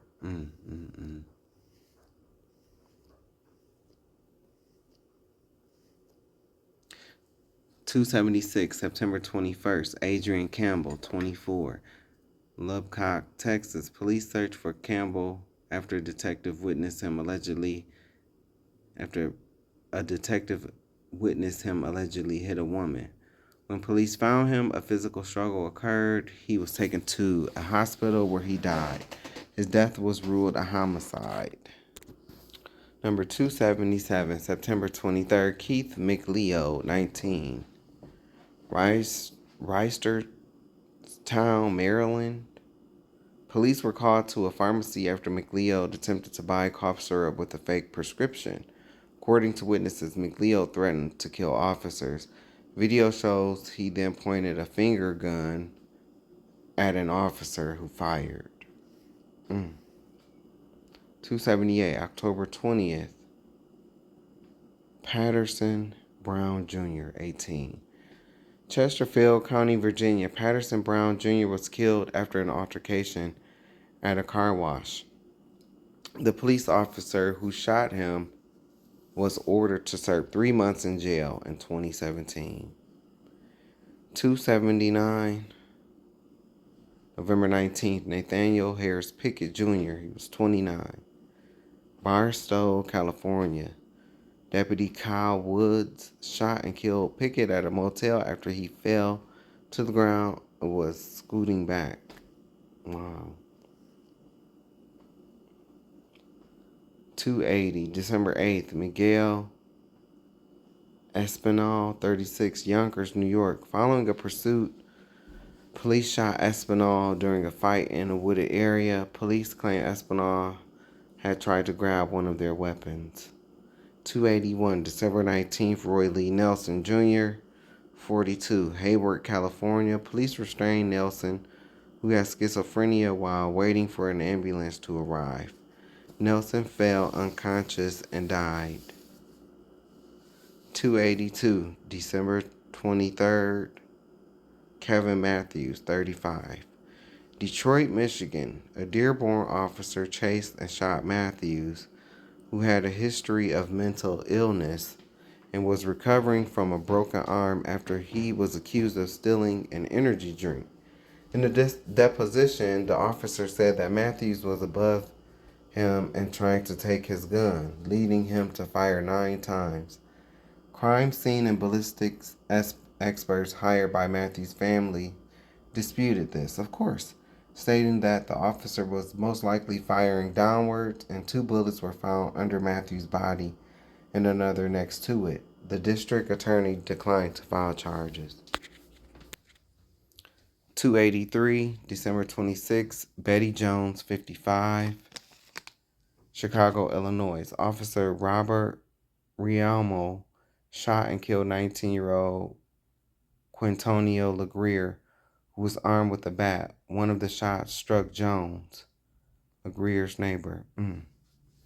284, December 31st, Keith Childress, 23, Las Vegas, Nevada. Las Vegas Metro Police were called by U.S. Marshals to help conduct surveillance. Police shot Childress after his cell phone was mistaken for a gun. And look, see, we're in 2016.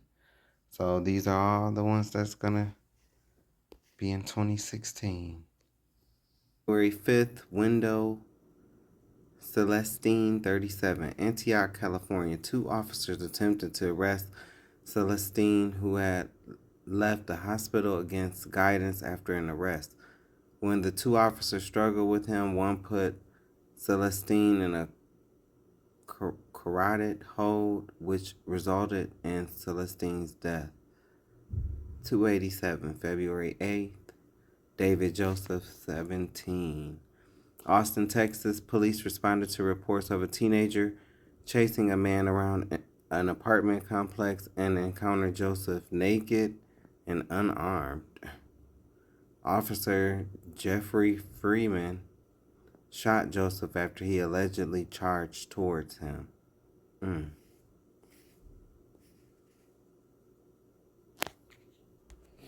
288. February 13th, Kaylin Devontae Rookmore. He was 23. Beckville, Texas. The Texas Department of Public Safety trooper Daniel McBride shot and killed Rookmore during a chase after Rookmore tripped. McBride stated he believed Rookmore had a gun. 289, February 21st. Shay Taylor, 46. Seattle, Washington. Officers Michael Spaulding and Todd Miller shot and killed Taylor in a car outside a home in the Wedgwood neighborhood. Evidence showed Taylor did not have a gun on him during the shooting.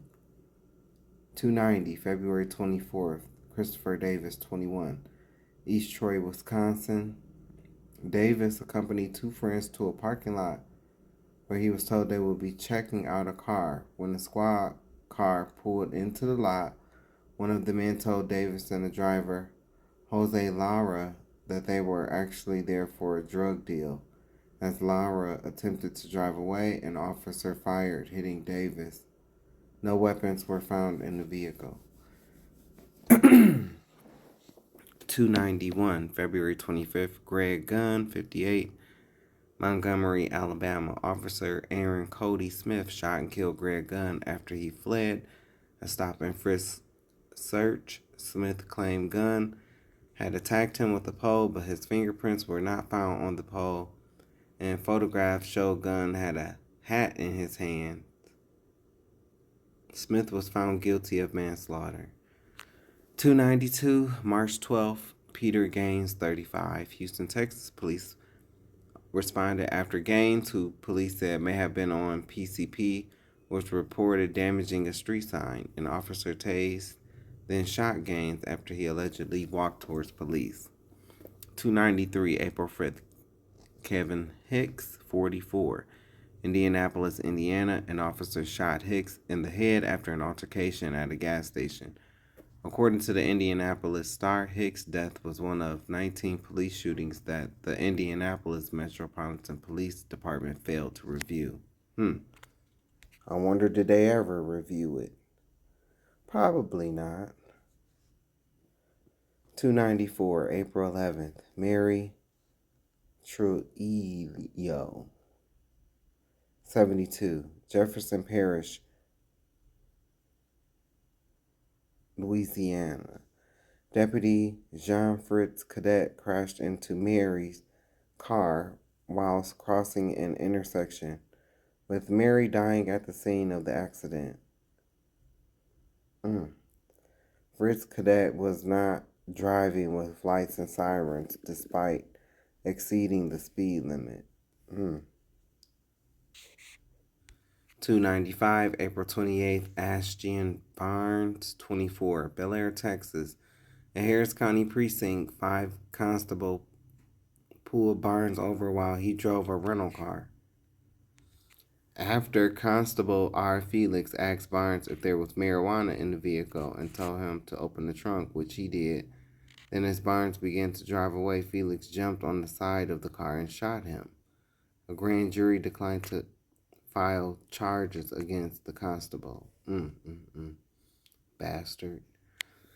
296, May 22nd. Vernell Bing Jr., 22. Jacksonville, Florida. Police pursued Bing after he was suspected of a series of shootings.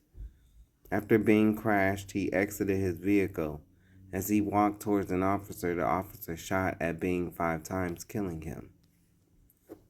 297, June 23rd. Daravis Kane Rogers, 22, Atlanta, Georgia. An officer responded to reports of a suspicious person at an apartment complex and encountered Rogers in the vehicle.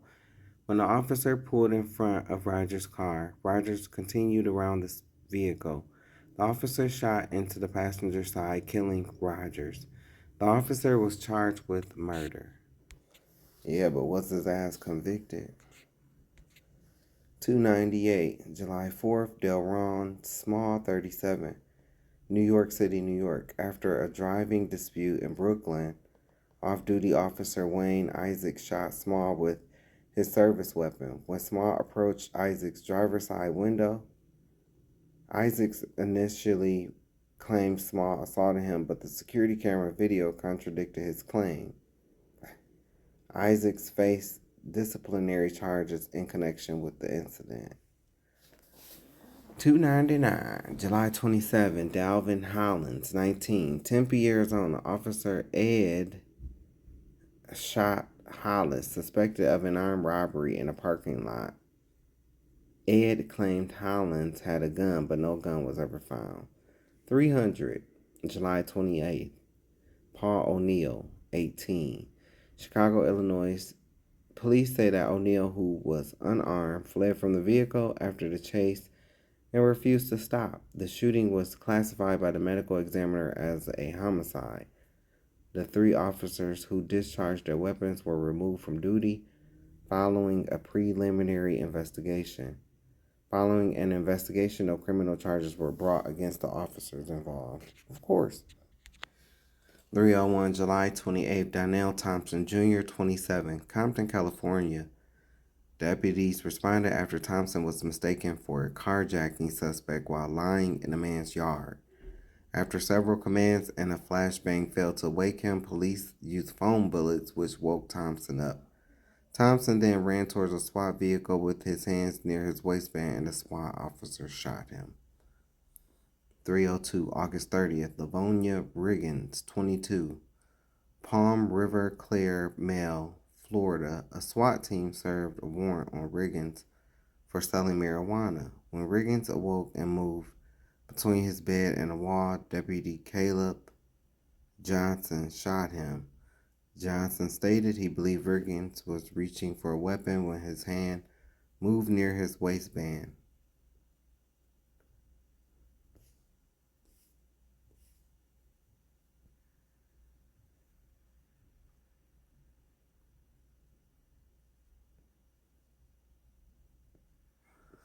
.303, September 11th, Terrence Sterling, 31, Washington, D.C. Police pursue Sterling riding a motorcycle for a traffic violation. An officer shot Sterling after he rode his motorcycle into the side of a police cruiser. The department said Sterling had done so intentionally, while witnesses said they believed the crash was unavoidable. An internal review board found Officer Brian Traynor violated department policy and recommended he be fired. Bastard. 304, September 16th, Terrence Crutcher, 40, Tulsa, Oklahoma. Terrence Crutcher was shot and killed by police officer Betty Jo Shelby. Oh, of course. She probably a meth mouth herself. In Tulsa, Oklahoma. He was unarmed during the encounter in which he was standing near his vehicle in the middle of the street. Shelby was charged with first-degree manslaughter after the shooting was labeled a homicide. On May 17, 2017, a jury found her not guilty of first-degree manslaughter, of course. 305, September 18, Tawan Boyd, 21, Middle River, Maryland. Boyd called police during a dispute with his girlfriend. When police arrived, Boyd fled to a nearby home where police beat and restrained him. He was taken to the hospital where he later died. His death was initially ruled an accident, but a 2025 audit found it should have been ruled a homicide. 306, September 27, Alfred Alongo, 38, Elcajon California. Alongo was shot several times by police responding to a call for emergency psychiatric aid. San Diego County prosecutors declined to file charges against officers Josh McDaniel, bitch ass, and Richard Gonzalez, bitch ass, who were involved in the shooting. Alongo's sister noticed strange behavior from him and called police 3 times asking for immediate help. A 5150 involuntary psychiatric hold request for psychiatric emergency response team PERT was placed. 50 minutes after the first call, at least 2 non-PERT officers arrived on the scene. In video footage released by police department, Alongo drew an object and extended it in 2 hands toward the police in the shooting stance before being shot. The object was an e-cigarette.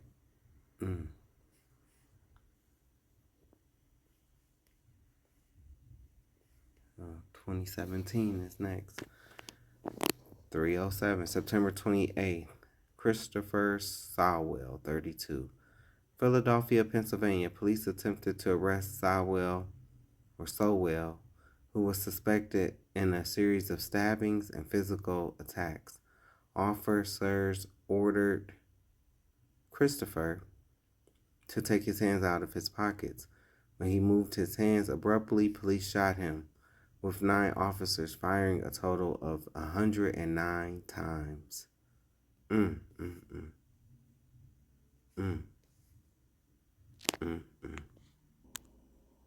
White people called it a slur. Black people turned it into a legacy that's still standing today.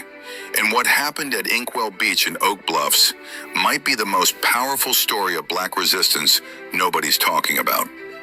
Picture this: the late 1800s, peak segregation. Black Americans were locked out of nearly every beach in America. The resorts wouldn't welcome them. The public beaches turned them away. The nice areas made it clear, your money isn't good here. Your presence isn't wanted here. So Inkwell Beach in Martha's Vineyard became something else. It became refuge. According to the Martha's Vineyard African American Heritage Trail and documented historical records, around the 1890s, black families began discovering this small stretch of sand in Oak Bluffs. It wasn't the fancy resort area, it was just a beach, but it was theirs. White residents on the island, seeing black people gathering there, started calling it the Inkwell, a pejorative reference to the skin color of the beachgoers. They meant it as an insult. They meant it as a mark of inferiority, a way of saying, this is where the colored people go. But something remarkable happened. The black community didn't hide from that name. They didn't shrink away in shame. They reclaimed it. They said, our name is the Inkwell, and we're proud of it. That's power. By the early 1900s, according to the African American Heritage Trail records, black families began buying property in Oak Bluffs. They weren't renting, they were purchasing. This was radical. Generational wealth in a country designed to keep black people propertyless. In 1903, Henrietta and Charles Shearer opened a laundry business. By 1912, that laundry had transformed into Shearer Cottage, the first African-American owned inn on Martha's Vineyard. According to historical documentation, it became a sanctuary for black luminaries. Adam Clayton Powell Jr., Paul Robeson, Madam C.J. Walker, Harlem Renaissance writer Dorothy West. Black excellence had a safe space to gather. As the decades rolled forward, Oak Bluffs became known as one of America's most thriving black resort communities. According to the Inkwell Atlas Project and community documentation, by mid-century, the town had become a gathering place for black professionals, entrepreneurs, artists, and families. Every August, thousands arrived. They weren't tourists passing through. Many were multi-generational property owners. Great-grandmothers who bought homes in the 1920s had grandchildren and great-grandchildren inheriting those same houses. That's not just a vacation, that's legacy. But there's a tradition that carries the deepest meaning. In 1946, a group of black women workers who had only their early mornings free before their service jobs decided to swim together. They came to Inkwell Beach at dawn. They jumped into the Atlantic. They reclaimed their own bodies as sacred. According to community records, a woman named Myrtle O'Brien named them the Polar Bears. Now, 80 years later, every single summer morning from July 4th through Labor Day, the Polar Bear Swim happens at 7:30 a.m. Dozens of black women, young and old, jump into that water. It's still resistance. It's still joy. It's still freedom in action. Think about the symbolism. A slur turned into a safe space. A segregated beach transformed into a place of intergenerational wealth.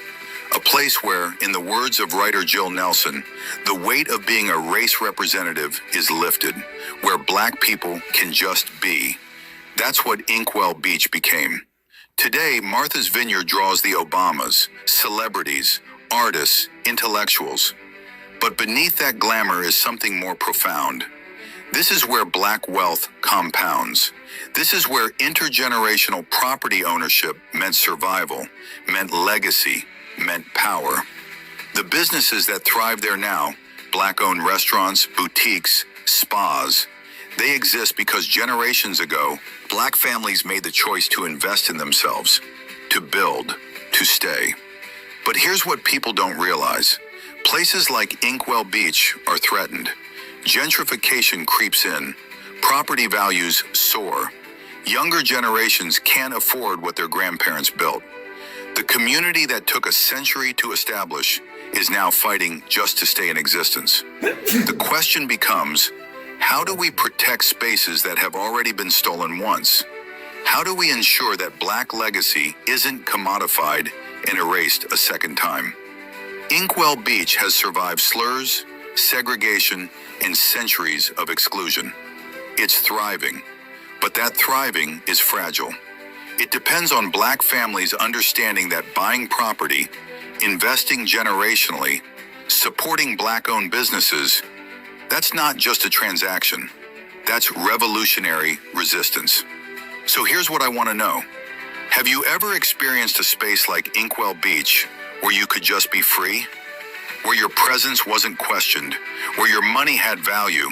Where your history was honored? Comment below. Tell me about it.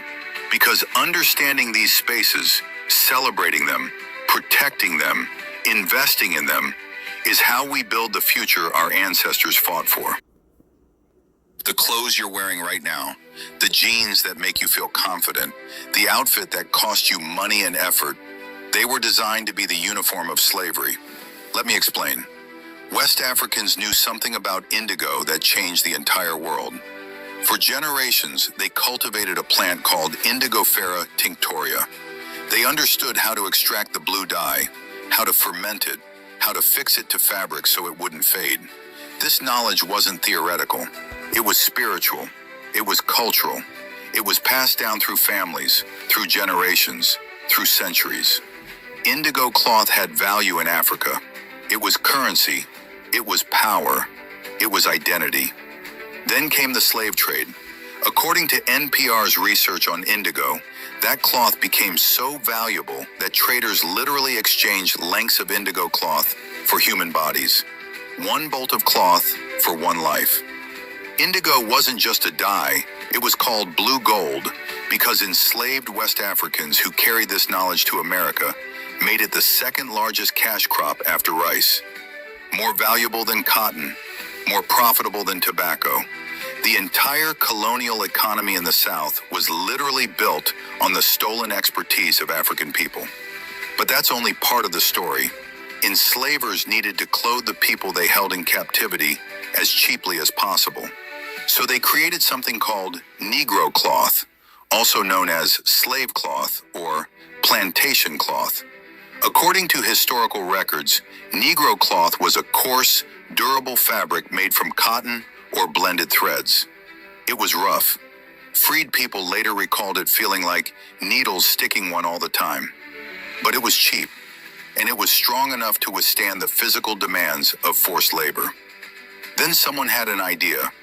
What if they dyed this coarse Negro cloth with the blue indigo that enslaved people had taught them to produce? The color was stunning. The combination was perfect. The fabric was durable. The dye was beautiful. And enslaved people were forced to wear it, forced to dye it, forced to sew it, forced to process every step of it.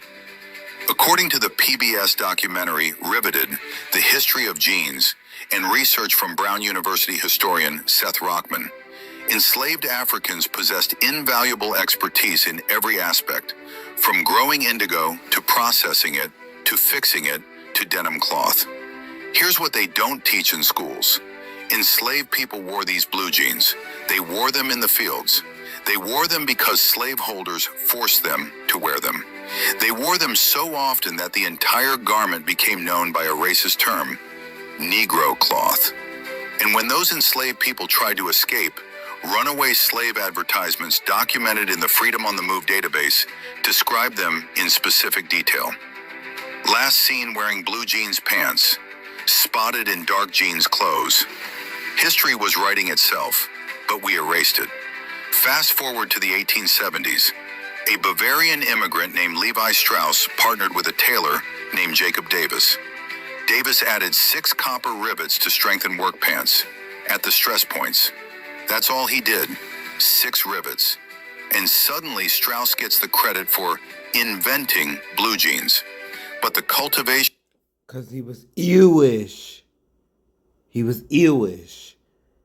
But once again, these people are not the originators of anything. They just want to get the credit. Make it seem like they are. But they're not.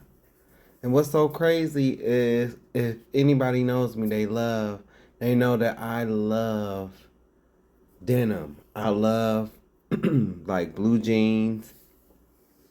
All I wear is Guess. That's all I wear. And what does Guess do? Jeans. Jean jackets. Stuff like that. So, dang, that's crazy. That's why I shared this. The dying, the centuries of knowledge, the forced labor that made it all profitable, that gets erased. Meanwhile, a colonial governor's daughter named Eliza Lucas Pinckney gets textbooks written about her. She's described as the brilliant botanist who revolutionized indigo production. But according to the University of Texas History Department, stinking ass, long face, white, wench ass, half a face ass, hussy. Researchers can trace the families of enslaved people who worked on Eliza's plantation. Generations of people with generations of knowledge. Eliza's hands were never blue from indigo processing. Right. Right. Because in order to process the indigo, you got to step outside into the sun. And we know what happens when they step outside into the sun. They burn. She never grew the crop. She never processed it. Exactly. The enslaved people did. Right. They created generations of wealth for her family, and she got the credit. Today you put on blue jeans and feel like you're expressing yourself. Freedom, individuality, rebellion, American spirit. But the fabric you're wearing has roots in forced labor. The color comes from stolen knowledge. The entire industry was built on extracting value from black bodies while crediting white innovation. That's not history, that's erasure. Here's what I want you to understand. Every time you wear blue jeans, you're wearing something created by the hands of enslaved Africans. Their knowledge, their labor, their innovation, their skill, their culture.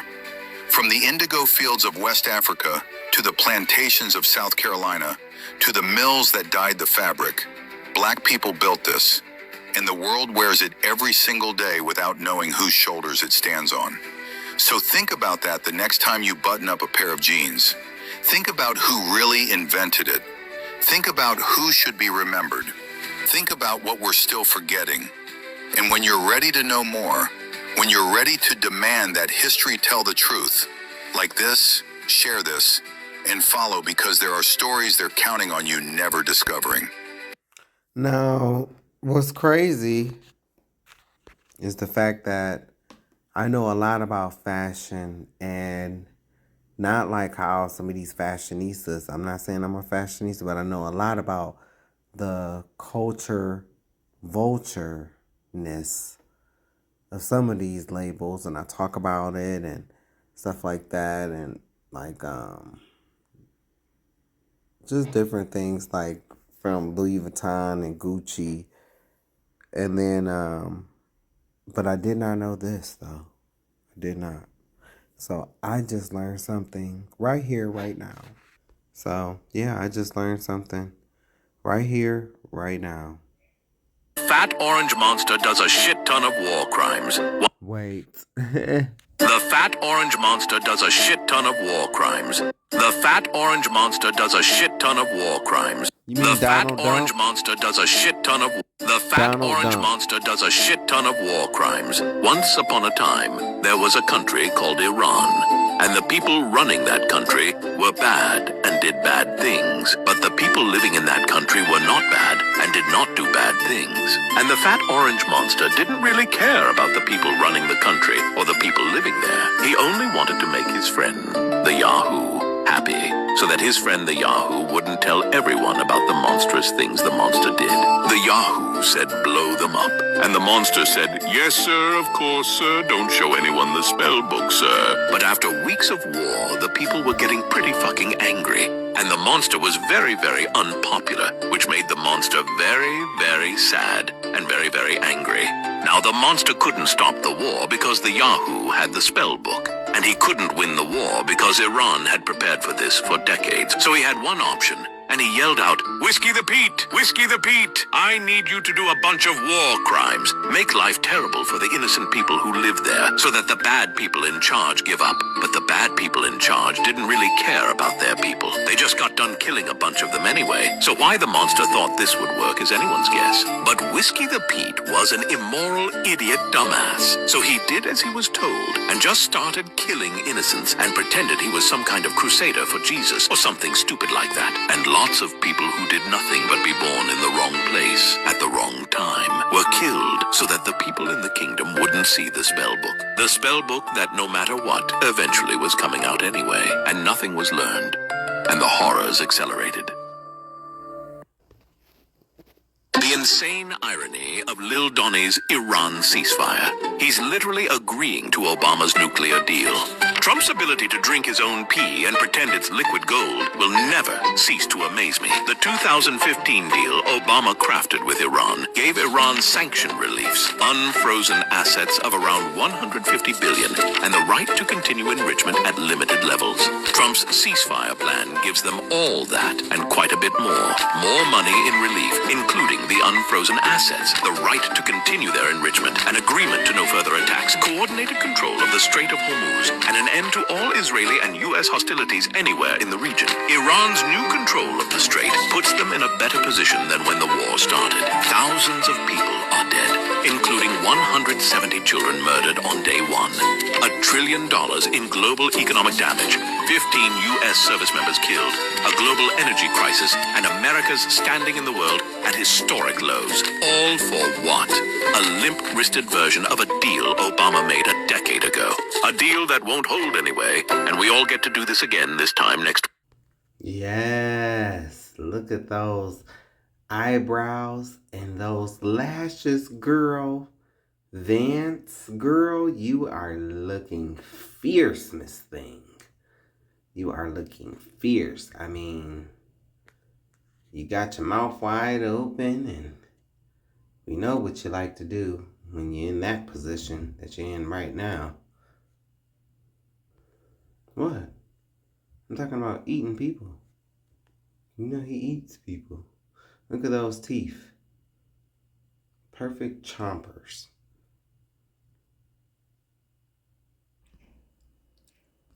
The continuing story of the Vance-Trump split. Vance's Machiavellian plan to consume MAGA and discard Donnie. Today, we're going to do some good old rumor mucking. Classic politics from the old days, and the stuff I enjoy far more than endless wars, oncoming starvation, and the end of democracy. There has been a very clear collapse in the Trump-Vance relationship. This has been building for some time, starting in June when Vance took a secret meeting with the Murdochs. And yesterday, Vance made another quick trip to the Rockbridge Network, a shady little donor organization situation he created, raising... Look at those eyebrows and those eyelashes. Work, Miss Thing, honey. You always got your mouth open. millions to scheme how to keep MAGA alive and lose Trump. Vance has been silently but very clearly showing his disdain for the war in Iran. He's gone from outright praise of the 2025 bombing of Iran to muddling through strained, well, we all try to do what Donnie says, responses to most questions. According to Axios, Vance has been attempting to push himself into the negotiations, much to Trump's own upset. He's told Netanyahu he was wrong about the invasion and met with Qatari and UAE officials. Iran has even publicly said they only want to deal with Vance. And on the home front, there's reporting that Vance has made moves within the cabinet to try to push Trump out, which caused a bit of an uproar in the White House, and reportedly has Trump trying to pit Rubio and Vance against one another, which is a common tactic Trump has used his entire life when he feels threatened. The split is clear, and an uneasy love triangle between Trump, Rubio, and Vance is currently playing out in real time. What is most interesting to me is the murkiest of rumors, the 25th Amendment play.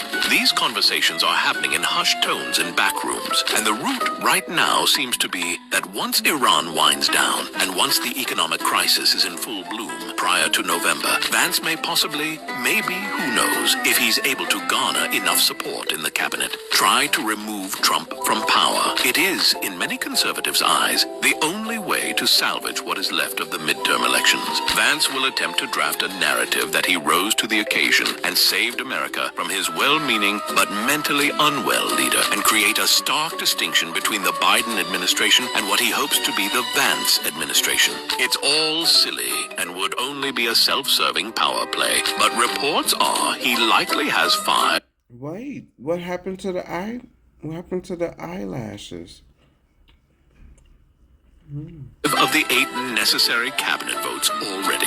And if he can get 3 more, including Duffy, Lutnick, Rubio, Greer, or Mullen, he would be able to pull this off. And the really silly part, he would have to do this before the midterms in order to get his VP replacement rubber stamped by a Republican Congress. And if he and Rubio can see past old dementia Donnie pitting them against one another, we may just see President Vance and Vice President Rubio. And I'm asked to take a few questions, and unlike other politicians, they would like the questions screened. I don't ask for screening of the questions. You can ask me anything you want. You can talk sex. You can do whatever the hell you want. Why is that the first place his mind goes to? Sex. Whatever the hell you want. Old ass geriatric man. Yo, this shit is hilarious. This is hilarious. He is weak. And true. He is weak. He is weak. He is weak. He is weak. He is broken. He will break. Now is the time to fucking push. Lil Donnie is weak. Physically, he can't stay awake. His ankles are 2 sacks of thin skin, straining to hold back a putrid mix of blood, water, and pus. And his heart has only a few 100,000 beats left until we throw the biggest rager the planet has ever seen. But he is also politically weak. His former iron grip on the Republican Party is gone. He can barely get Congress, who used to worship his every word, to do anything. And his cabinet isn't even listening to him. They're off doing whatever they want, following their own agenda, and ignoring the fat diaper enthusiast. But most importantly, he is mentally weak. His rotted Swiss cheesed gray matter can't control itself anymore. He heard one single insult about his 100% true efforts to protect abusers and lost his mind screaming from the literal rafters at the very blue-collar workers he claims love him. The fatty loser lives in a hug box. He watches news that is literally tailored for him. He only talks to people who lie to him about how amazing he is. He has a private walled garden social media site because normal Twitter is too spicy for the little toddler. He is weak. And if you can get past his protective baby bubble and remind him he's a fucking loser, he will spaz. And eventually he will spaz so hard, he will spaz himself out. And all it takes is you, whoever is watching this right now, being in the right place at the right time and yelling just loud enough for him to hear. Trolling is what got us into this mess. And trolling, done just right, will get us the fuck out of it. The fat orange monster tries to The fat orange monster tries to end democracy. The fat orange monster tries to end democracy. Oh, Donald Dump, the piece of shit that's in office now. This is him, the fat orange monster, Donald Dump. The fat orange monster tries to end democracy. Once upon a time, in a far-off land, there was a fat orange monster, and he was very worried.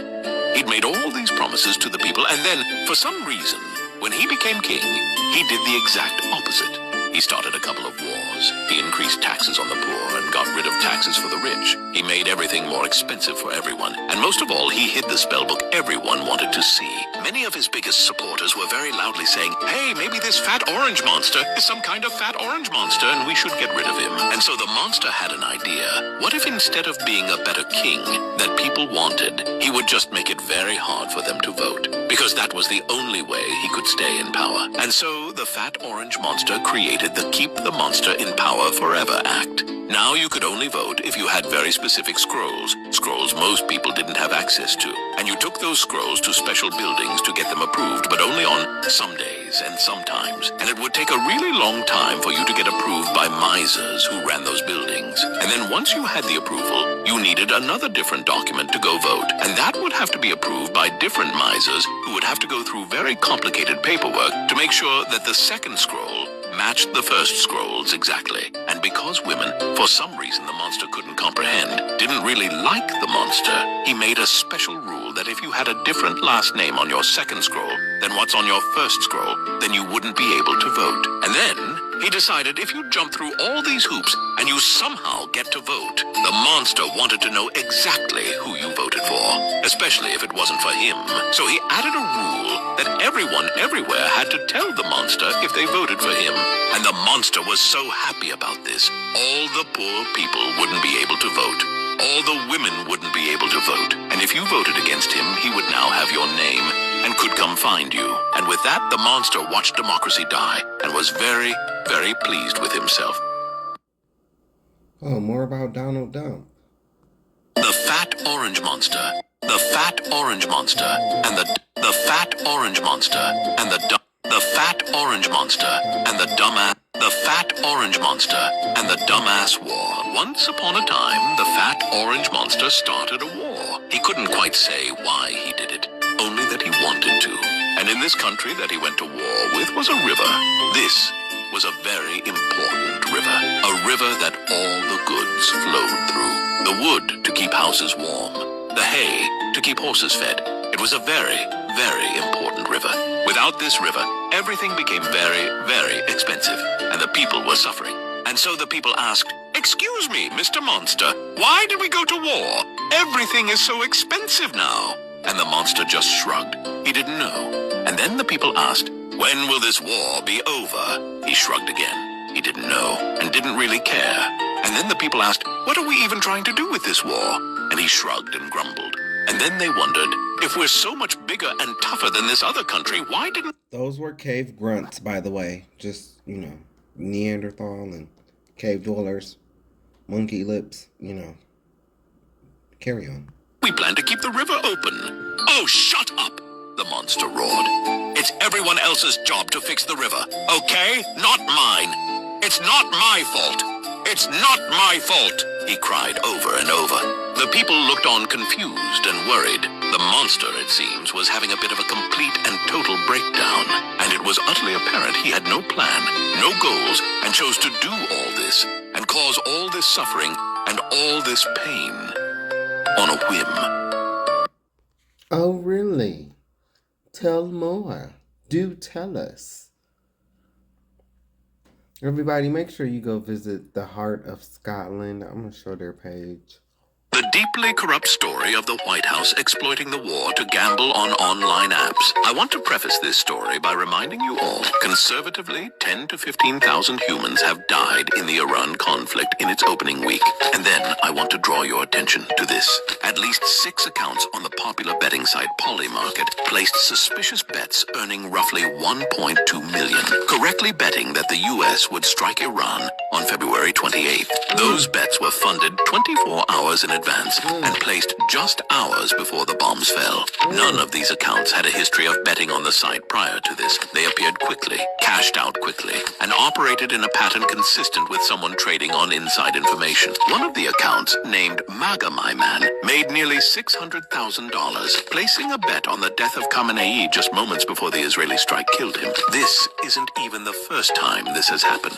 Another set of bets were placed on the capture of Nicolas Maduro right before the raid took place, meaning the bettor or bettors likely had access to classified information. And the swampiness gets even swampier, as both Polymarket and Kalshi are directly tied to Donnie Don Don Jr., who invests in one and is a paid strategic advisor for the other, both of which are paying him to secure favorable legislation to allow this sort of deeply inhuman and deeply illegal activity to continue and thrive. Despite the imagery used here, I don't believe it was Trump himself placing these bets, only that the entire apparatus he created is a corrupt, stinking trash can of rot that we all are forced to sit and smell 24 hours a day. You can be sure of one thing and one thing only. The rot that infests the Trump administration is extremely adept at turning the human misery of thousands of people into short-term personal financial gain in every single way that they can.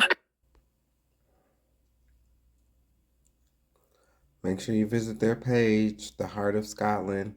I try to be fair. I try to give everybody their credit because we all are content creators, and like I said, I'm incorporating, certain things that I see in this Happy White History Month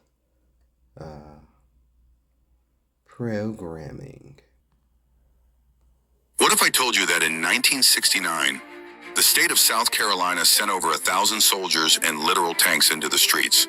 Not to fight a foreign invader, but to stop a group of black women who just wanted to be called by their names. Most people think the civil rights movement ended in 1968 with the death of Dr. King.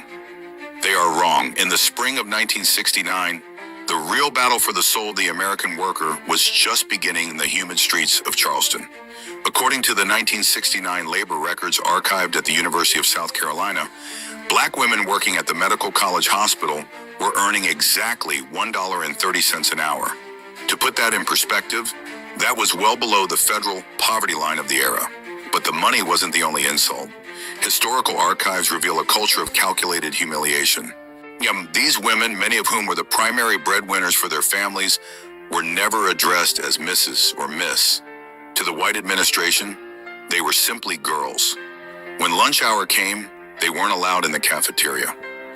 Researchers have documented that these workers were forced to eat their meals in the sweltering heat of the hospital's boiler rooms, surrounded by the deafening roar of machinery. The tipping point came when 5 black workers were fired after a meeting with the hospital president to discuss these grievances. When 7 others protested the firing, they were also terminated. 12 women. That was the spark. But as the New York Times reported in its coverage that April, you cannot arrest a revolution. The next day, the hospital didn't just lose 12 workers, they lost the entire backbone of their facility. Over 60 women walked out, and within days, that number swelled into the hundreds. They formed Local 1199B, led by a powerhouse named Mary Moultrie. Now, you have to understand the stakes. In 1969 Charleston, a black woman challenging a white institution wasn't just a labor dispute, it was viewed as an act of treason. The state's response was swift and violent.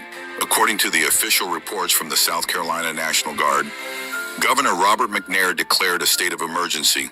He didn't send negotiators, he sent 1,000 soldiers. He imposed a curfew that turned Charleston into an occupied zone. For 113 days, these women stood firm against tear gas, armored personnel carriers, and bayonets. In the middle of this siege, a voice of moral authority arrived that the state couldn't ignore. Coretta Scott King traveled to Charleston to stand with the strikers. Standing before a crowd of thousands, she delivered a statement that still rings with haunting accuracy today. She declared, and I quote, "The black woman is perhaps the most discriminated against of all working women. She is the victim of both the drum major instinct of racism and the double standard of sexism. This wasn't just a quote, it was a rallying cry that internationalized the struggle. The Southern Christian Leadership Conference, or the SCLC, moved its entire operation to Charleston. They launched a Don't Buy Where You Can't Work campaign that crippled the city's economy. Congressional records from the era show that the federal government began to panic. The sight of National Guard tanks pointed at women in nurse uniforms was a PR nightmare that the United States could not afford during the Cold War. Finally, after nearly 4 months of total economic and social paralysis, the hospital surrendered. They didn't just give the 12 workers their jobs back. They were forced to raise wages, implement a formal grievance system, and recognize the humanity of their staff. But here is the part they never mention in your history textbooks. This victory didn't just change the payroll at one hospital, it shattered the political ceiling of the entire state. The momentum from this strike led directly to the election of the first black state representative in South Carolina since the Reconstruction era. As we look at the state of labor and racial equity today, we have to ask ourselves, have we forgotten the power of the invisible worker? These women didn't have titles, they didn't have riches, and they certainly didn't have the law on their side. All they had was each other, and that was enough to bring a city to its knees. History is not something that happens to us, it is something we make. If a few hundred women in 1969 could stare down tanks and win, what is stopping us from demanding what we are worth today? I want you to do 2 things right now. First, share this video. The algorithm hides these stories because they remind us of our actual power. Second, I want you to head to the comments. I'm asking you a serious question. Is the boiler room mentality still alive in our modern workplaces, or have we actually progressed? Well, tell me a story of a time you had to stand up when everyone else told you to sit down. Like this video, if you believe history belongs to the people, and subscribe to Black History Unfiltered for the truths they're too afraid to put in the curriculum. So, y'all, Auntie had just called me and she said that I had to put this in here because she said there's something else that they left her out of. They something about she was, one of the girls that one of the women that was striking, or she was number 13 or something like that, but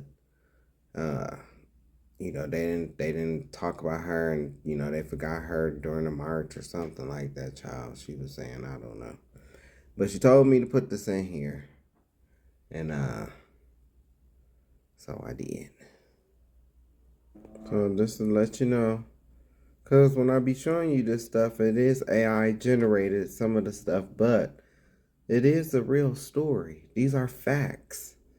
Because white folks, they things that never happened for $500, Alex, please. It's just like, no, these are facts.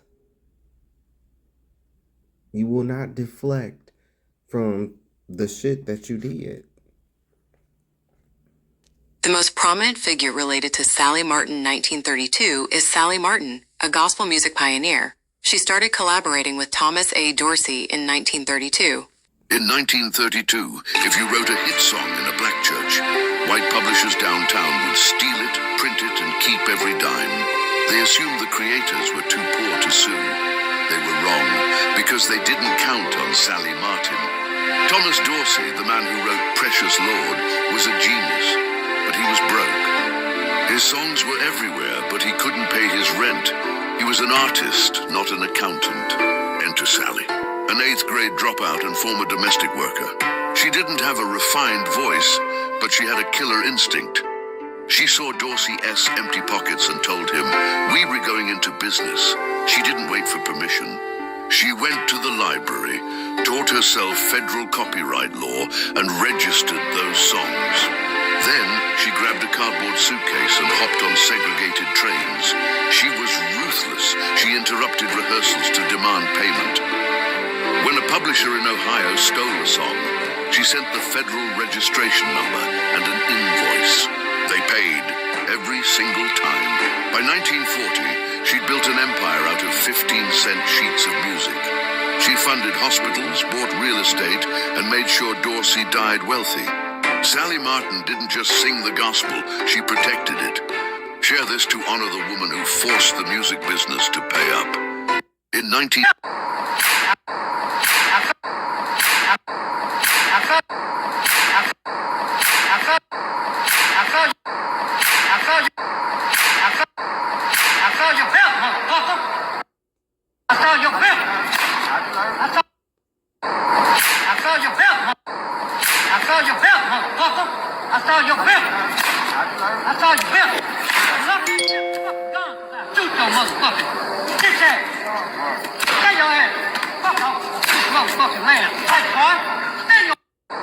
Now, why you walking away? Why you walking away? You cheating. You gotta stand there. We had to stand there. Well, our ancestors had to stand. So you gotta stand there. I'm just playing. Ooh wee. I saw your belt, motherfucker. I saw your belt, motherfucker. I saw your belt, motherfucker. I saw your belt, motherfucker. I saw your belt, motherfucker. I'm sorry. Not sorry. I saw your belt, Well. So, I'm going to play this. It's funny they speak about this Johann Blumenbach bastard, because I've talked about him in the past as well. Racism wasn't born in the heart. It was drawn on a map by four men in a library.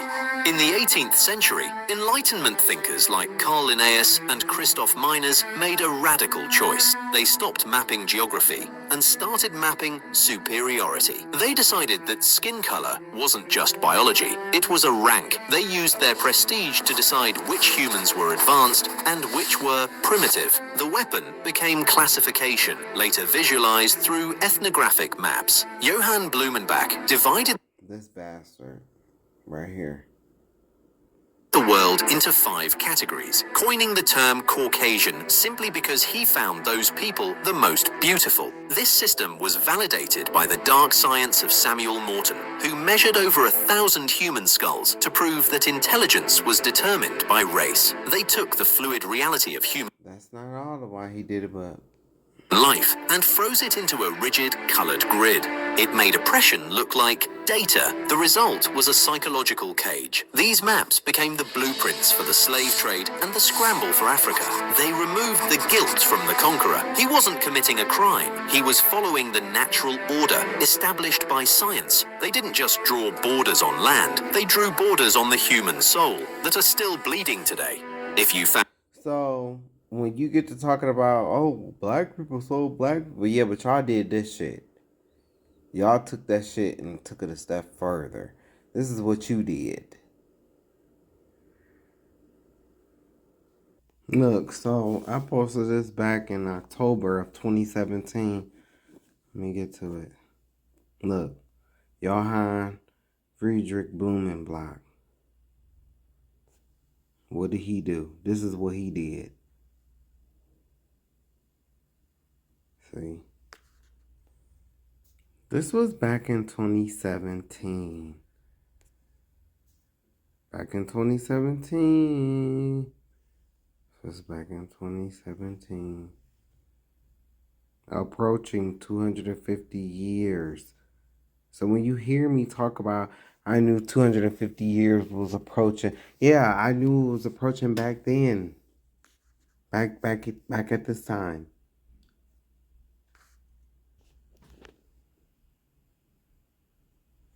Hard to follow. And here we go. And here we go. Say hello to one of the founding fathers of the Negro only Hebrew doctor, Mr. Blumenbach. They, the ancient people, did not use the term Negro, which is a modern term, to refer to the dark races, or the word Caucasian to refer to the white races.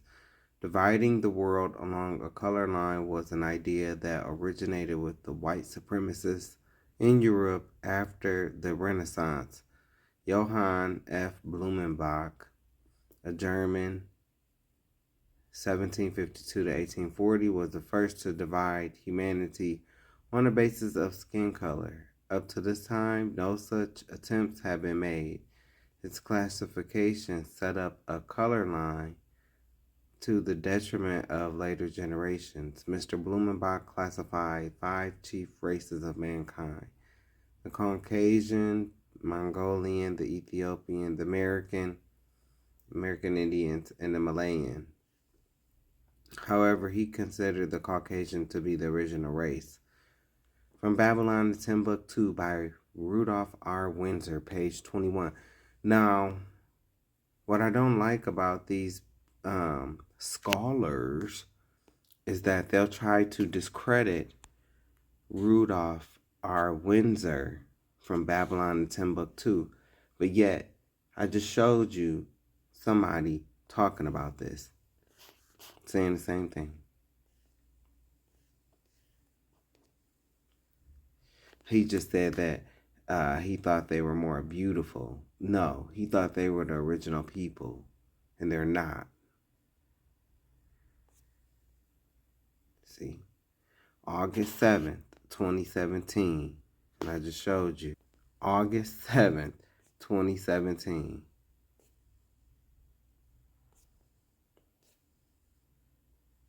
So when I show stuff on my Google, it's because usually I posted it to Facebook. So I talked about this in 2017. That's why I love receipts. All right, so we on to 2017. We in 2017 now. So let's get through these, and then this will be it for tonight. And we'll pick up. We almost done. So, because I think it's a total of 544. Oh, well. Number 308, January 4th. So this is all in 2017, y'all. Okay. Number 308, January 4th, Muhammad Mahayamin, I don't know, Jr., 43, Muhammad. Phoenix, Arizona. Police were called after Muhammad attempted to bring his dog into a public bathroom. Police restrained Muhammad after he was found to have a warrant, and Muhammad died. An autopsy ruled Muhammad's death as a homicide. 309, January 6, Sean Moore, 42, San Francisco, California. Police responded to reports of Moore violating a restraining order. Authorities say an officer struck Moore with a baton, leading Moore to strike back. Officer Kenneth Shah then shot Moore. Moore died in 2020, and an autopsy found his death was partially caused by the gunshot wound. Kenneth was charged with voluntary manslaughter and assault with a semi-automatic firearm. 310, January 9th, J.R. Williams, 38, Phoenix, Arizona. Following a pursuit, Williams kept his hands concealed and threatened to shoot officers. When Williams turned with his hand from his waistband, police shot him. Williams was unarmed. Number 311, January 26, DeAndre Phillips, 24, Atlanta, Georgia. Police responded to reports of a suspicious man in a vehicle. Officer Yasin Abdullahad shot Phillips when the vehicle started to drive off. Abdullahad claimed he was halfway in the car and was being dragged, but the surveillance video showed he had fully entered the vehicle when it started moving. 312, February 7th, Wardell Davis, 20, Buffalo, New York. Officers Ty C. McAllister and Nicholas J. Parisi stopped Davis after he was seen exiting a known drug house. Physical encounter occurred, and Davis fell unconscious and died. An autopsy ruled his death a homicide. 313, February 8th, Chad Robertson, 25, Chicago, Illinois. Amtrak police officer Leroy Tankson patted down Robertson near Union Station Robertson fled and reached into his pocket, causing Tankson to shoot. Robertson did not have any weapons, and there was marijuana in his pocket. Tankson was charged with murder but was acquitted. 314, February 9th. Quinice Hayes, 17, Portland, Oregon officer. Andrew Hurst shot Hayes from 10 feet away with an assault rifle, an AR-15. Hayes was on his knees with hands in the air. A jury declined to indict Hearst, or Hearst, whatever the fuck his name is. Bitch. That's more like it. 315, February 13th, Raynard Burton, 19, Detroit, Michigan. Following a pursuit of a stolen car, Officer Gerald Blanding got into a struggle with Burton, ending when Blanding shot Burton in the chest.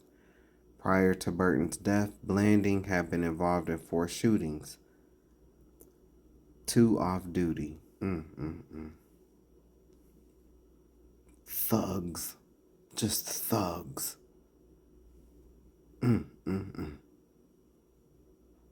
Blanding is a thug, is a criminal. Should be taken off the streets. Is a criminal. Just a thug, a vandal. 316, March 13th. Luke Stewart, 23, Euclid, Ohio. While responding to a suspicious vehicle report, Officer Matthew Rhodes got into Stewart's vehicle when he began to drive away. After shocking and hitting Stewart with a stun gun, Rhodes shot him. A grand jury declined to indict Rhodes. Of course it did in Ohio, especially in Euclid, racist ass. 317, March 19, Alteria Woods, 21, Gifford, Florida. Woods was lying on a bed in her boyfriend's home when police conducted a raid. A shootout occurred and Woods was struck by police gunfire. 318, April 12th, Kenneth Johnson, 25, Reading, Pennsylvania. Police responded to a domestic dispute call encountered a woman who told them her boyfriend assaulted her. When police encountered Johnson, he swung at them. When police tried to handcuff him, and an officer tased him.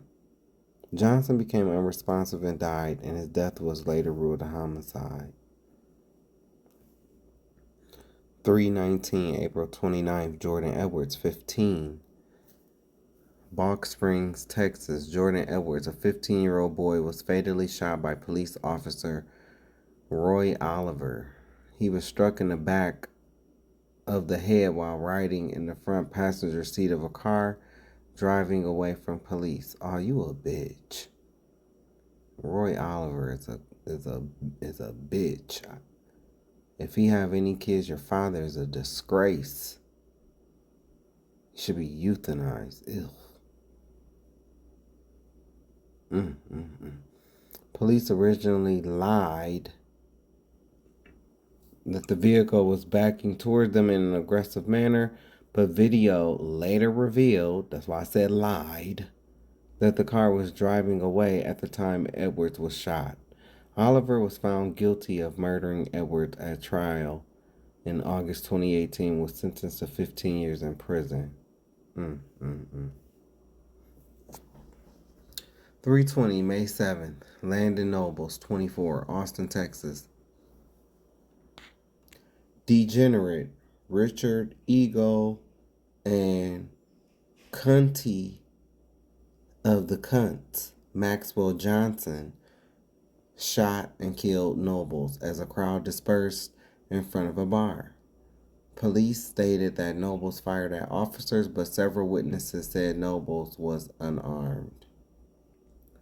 321, May 14th, Tashi Farmer, Las Vegas, Nevada. Tashi Farmer, also known as Tashi Brown, was reported to be acting erratically at the Venetian Hotel Casino, was chased by officers.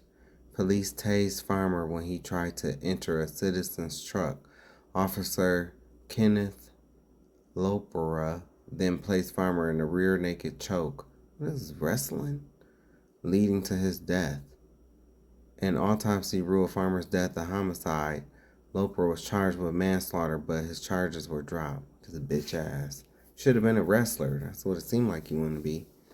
Bitch, your ass ain't King from Tekken. And that's what I hear what's going on with Vegas. That's what Las Vegas get.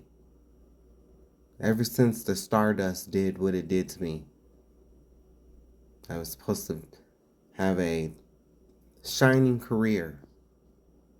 There was a movie about my time in Vegas, loosely depicting my time in Vegas. I was supposed to be at the Stardust. You can check out the movie. It's called Showgirls.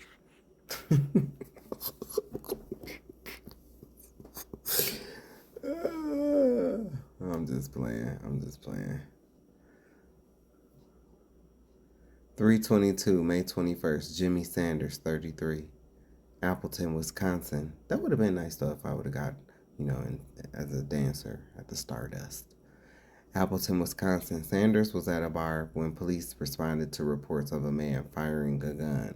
A lieutenant shot at the armed man but struck Sanders instead, killing him. You bastard!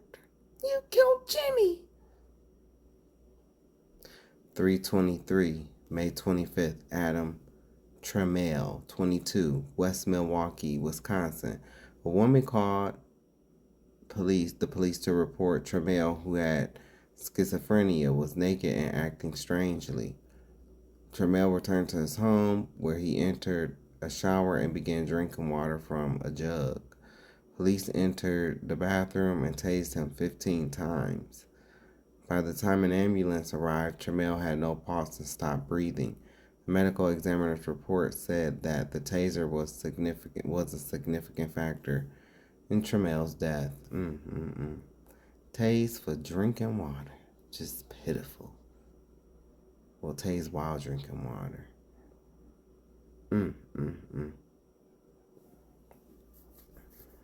What you think that did? He was drinking the water? Or he was wet? You're sending... Okay.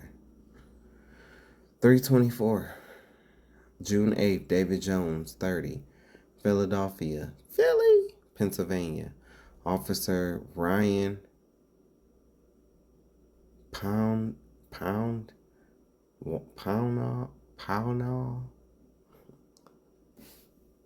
pulled over Jones on a dirt bike in the Juniata neighborhood. Ryan frisked Jones and felt a firearm, leading to a struggle. Ryan attempted to shoot Jones, but his gun jammed. Jones then threw his gun down and ran away. Ryan, bitch ass, shot 3 times in the back, and his bitch ass was later charged with homicide. 3/25, June 29th, Aaron Bailey, 45, Indianapolis, Indiana. Following a chase, 2 officers shot and killed Bailey. The officer stated they believed Bailey was reaching for a weapon, but no weapon was found. Of course not. 3/26, July 7th, Yuri Martin, 58, Deep Step, Georgia. Martin was reported after a man noticed him trying to fill an empty soda can with water from a spigot. 3 deputies tased Martin, who fell unconscious and died. A medical examiner determined his death was a homicide. The officers were charged, but a mistrial was declared after the jury deadlocked. 3/27, August 27th, Damon Grimes, 15. These is kids. Some of these is kids. 15. Detroit, Michigan. Officer Mark Bessner tased Grimes as he drove by a police car on an ATV, causing him to crash into a truck. Bessner stated he believed Grimes was reaching for a gun, but no weapon was found on him. Of course not. That's their favorite excuse. That's their favorite excuse. August 28th. Anthony Antonio Ford, 27, Miami, Florida, following a traffic stop. Officer Eduardo Perez shot and killed Ford in an alley. The state attorney for Miami-Dade County declined to file charges against the officer. 329. October 20th. Armando Frank, 42, Marksville, Louisiana. Police attempted to arrest Frank for a warrant, finding him sitting on a tractor. After refusing to get off the tractor without seeing the warrant, officers tried to get him down, with police firing a shock device 3 times and putting Frank in several chokeholds. Frank died, and a forensic pathologist determined his death was a homicide. Yeah, but was any of those bitches charged? November 3:30, November 18th. Lawrence Hawkins, 56, Pritchard, Alabama. Officer Jonathan Murphy shot and killed Hawkins in front of his home. And he shot him, including twice in the back. In 2020, Murphy was arrested for murder relating to a separate off-duty killing. Wow. Just a murderer. Thug. If he has any kids, just know your father is a disgrace. 331, December 1st. Keita O'Neill, 42, San Francisco, California. Rookie officer Chris Samoya shot O'Neill, suspected of a carjacking during a chase. After O'Neill exited the stolen van, he fled to a housing complex and was shot in the back of the head by Samayoa on his 4th day on the job. Samayoa was charged with manslaughter in 2020.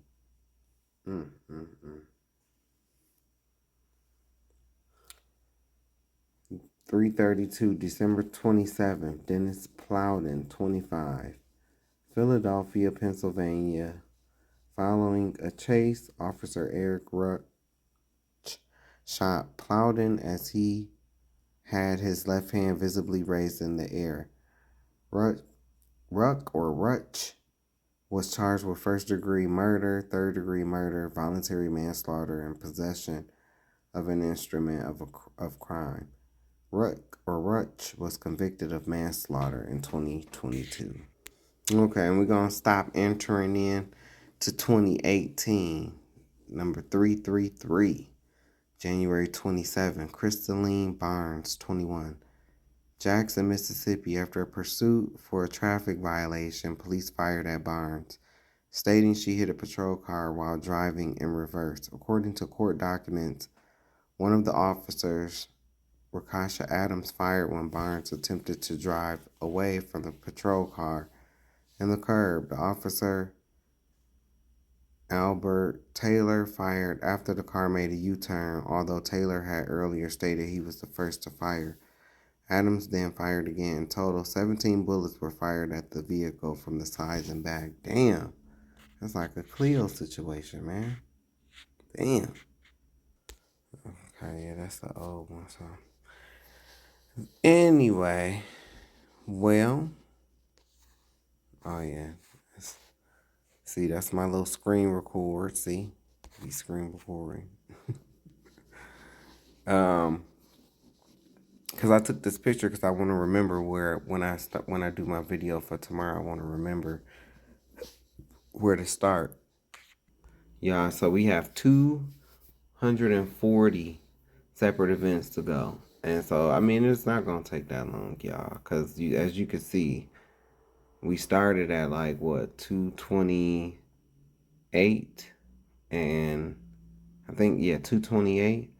And we made it to 333. And so it probably would have been a lot longer, but I've, been showing different stuff too. So we are almost done. It's almost done. Happy White History Month, baby. Happy White History Month. Again, I want to send a thank you, a shout out to, the content creators, the videos that I have shown you, because I keep trying to stress it. It's going to be a collective effort, man, if we want to achieve some, if we want to achieve anything. And anytime, things really happen or got to moving is when we united, when we came together. I just showed you what happened with those, black women that were fired from their job. And then it led to a boycott, and so, and everybody stuck together. That's what we need. That's what we have to do. We have to stick together. And the ones who are not on this, who not on, and there's gonna have to be some, tough things that are going to have to,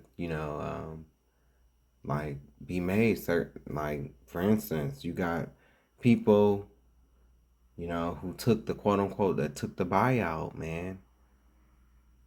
And you cannot be mesmerized by these people just because they got money, and or they might say something that you may like, or you may agree with, but you gotta remember to still look at, like, the fullness of this person, what you can see. Like, yes, this person saying this, okay, well, I agree with what you're saying, but are you saying this after the fact of something? Or, I mean, and then you got certain ones of our people, they know, they seen us struggling. They knew that it was a bad thing going on for us. But nah, they got their deals, and even got their little nicknames, Money Man and Money this and Money that,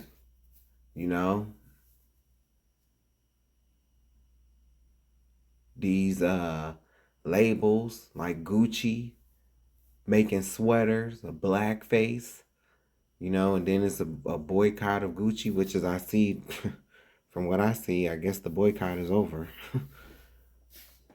But then this particular person going into the Gucci store, buying up Gucci, coming out talking about can't nobody tell him who to like and everything else. And now that he served his purpose for his master, they're deflating all that money. Those type of people, hey, love you, forgive you, but no fellowship here, because you are a Judas. You are a Judas.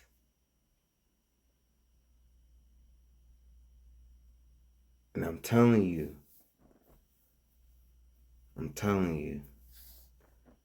it's going to be hard for a lot of black men, because the people, who you idolize and who you want to fellowship with, you're not looking at the full picture. These people done sold out. They getting $1 million contracts. They working for the beast. They are a part of the beast.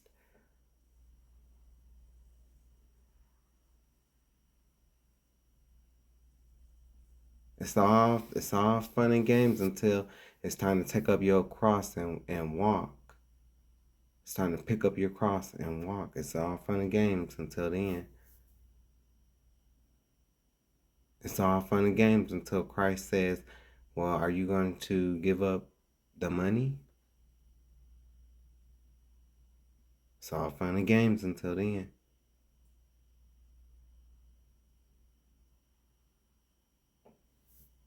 Gotta be more wiser. But anyway, I done kept y'all long enough, and I gotta work tomorrow, and I'll do another video tomorrow because I'm trying to get through this. Because I want to get through this, and then I want to go back to reading, finishing up Adam and Eve, because I already read Adam and Eve from the Ethiopian Bible, which is I highly recommend you check it out. I really do. Make sure you check out my latest video, my cooking with Sav point of view, Black people lasagna and baked chickens. Look, this is the Adam and Eve series playlist. This is some serious stuff, man.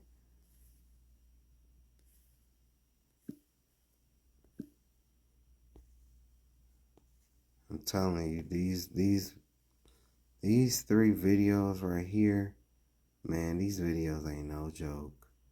These videos after the Tasha K one, these 3, these ain't no joke. No joke. Some serious stuff going on up in there. But yep. Already been up. Make sure you check out this is where all my videos are at. But 35 videos so far.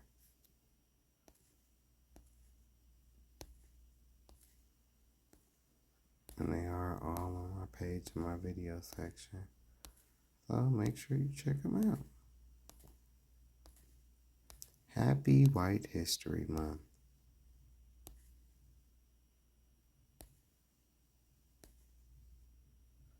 Happy White History Month. Oh, let me move this down. Okay. Anyway, y'all, I thank you. Thank you for your views. Thank you for your love. Thank you for your support. Thank you for your hate. May it all be returned back to you. And I want you to remember, I ain't asked you for a dime, but I do thank you for your time. Amen. Amen. Praise God. Praise God. Praise God. Y'all have a good night. Love you.